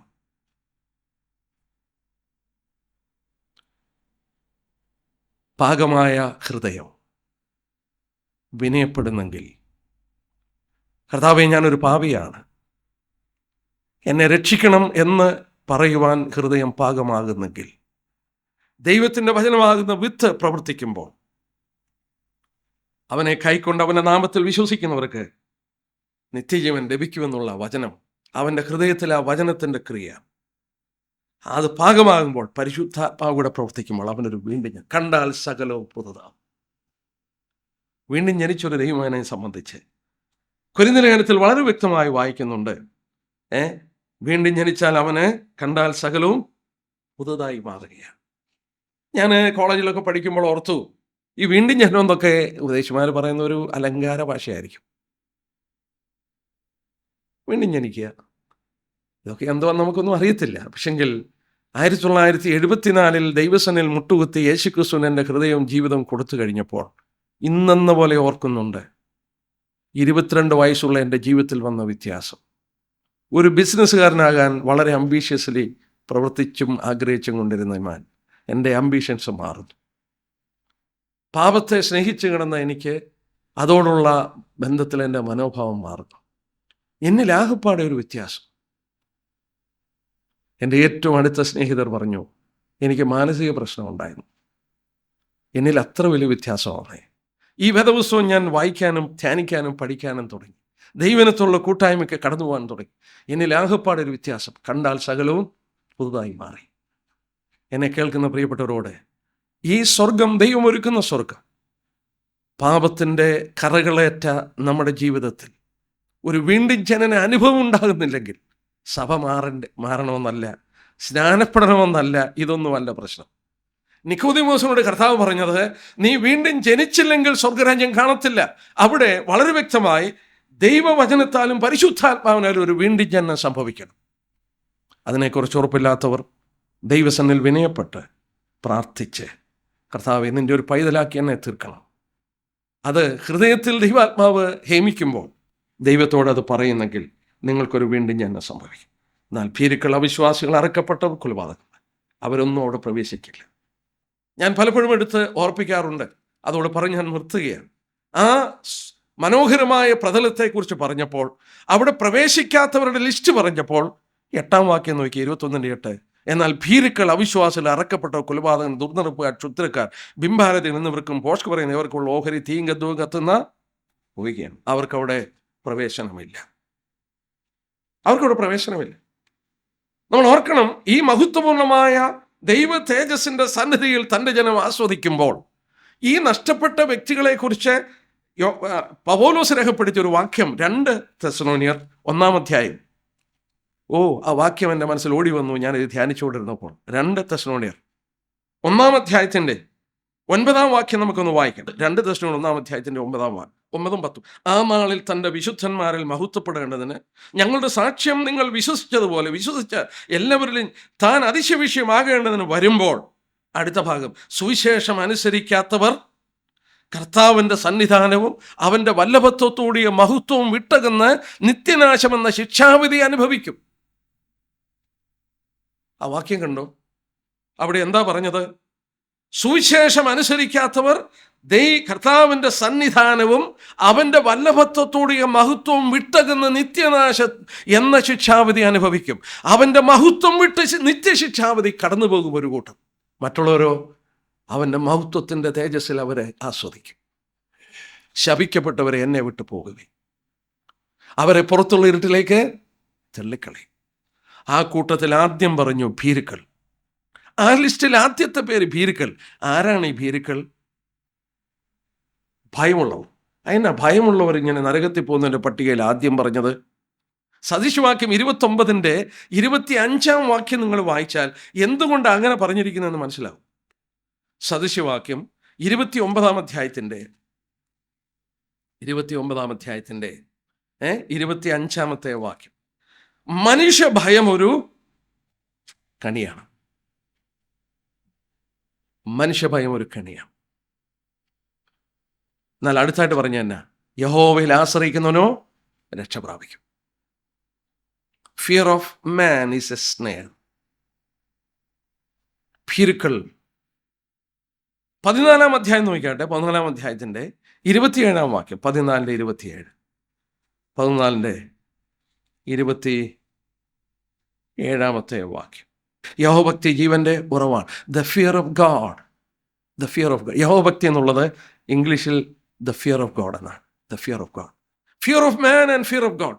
ദൈവഭയവും മനുഷ്യഭയവും. മനുഷ്യഭയം കണിയാണ്, ദൈവഭയം ജീവന്റെ ഉറവാണ്. ആരെയാണ് നിങ്ങൾ പേടിക്കുന്നത്? നരകത്തിൽ പോകുന്നവരുടെ കൂട്ടത്തിൽ ഏറ്റവും കൂടുതൽ ആളുകൾ പോകാൻ പോകുന്നത് ഈ മനുഷ്യഭയം കൊണ്ടാണ്.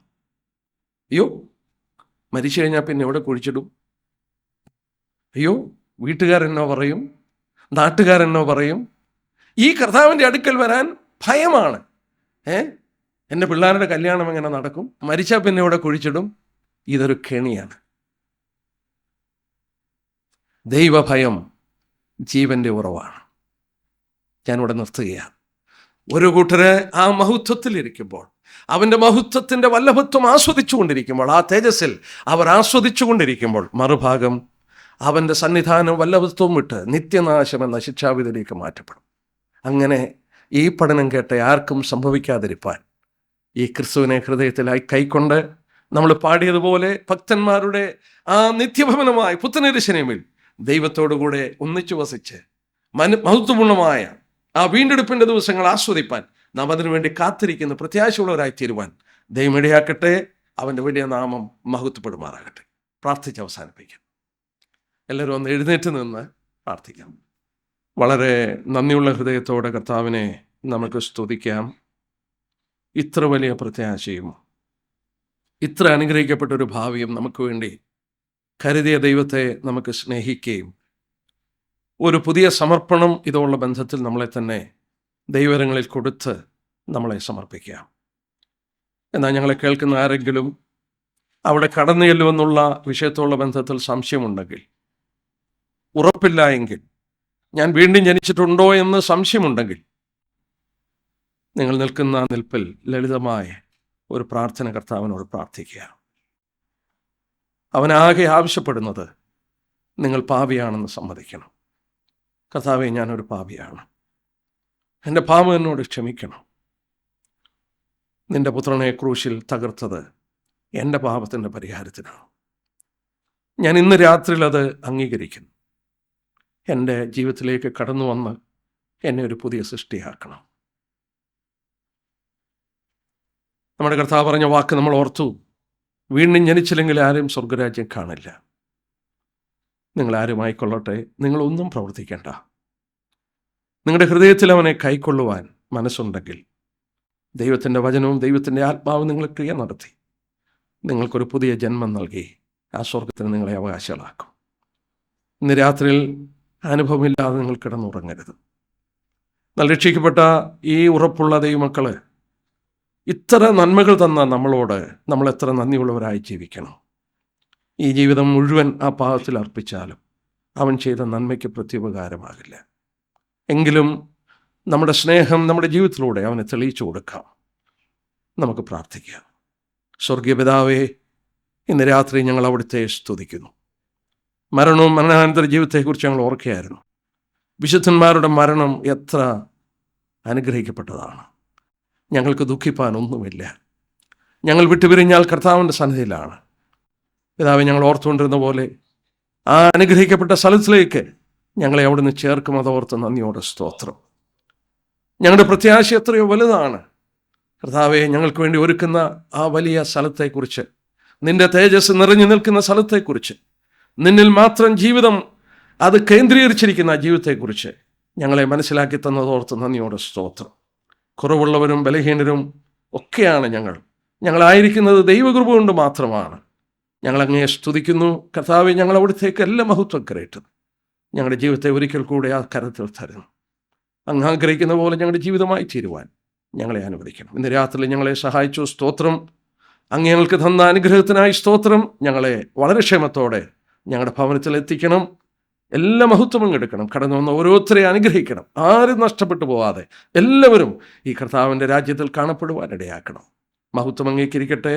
ഞങ്ങളുടെ രക്ഷകനും കർത്താവുമായ യേശു ക്രിസ്തുവിൻ്റെ വിലയേറിയ നാമം.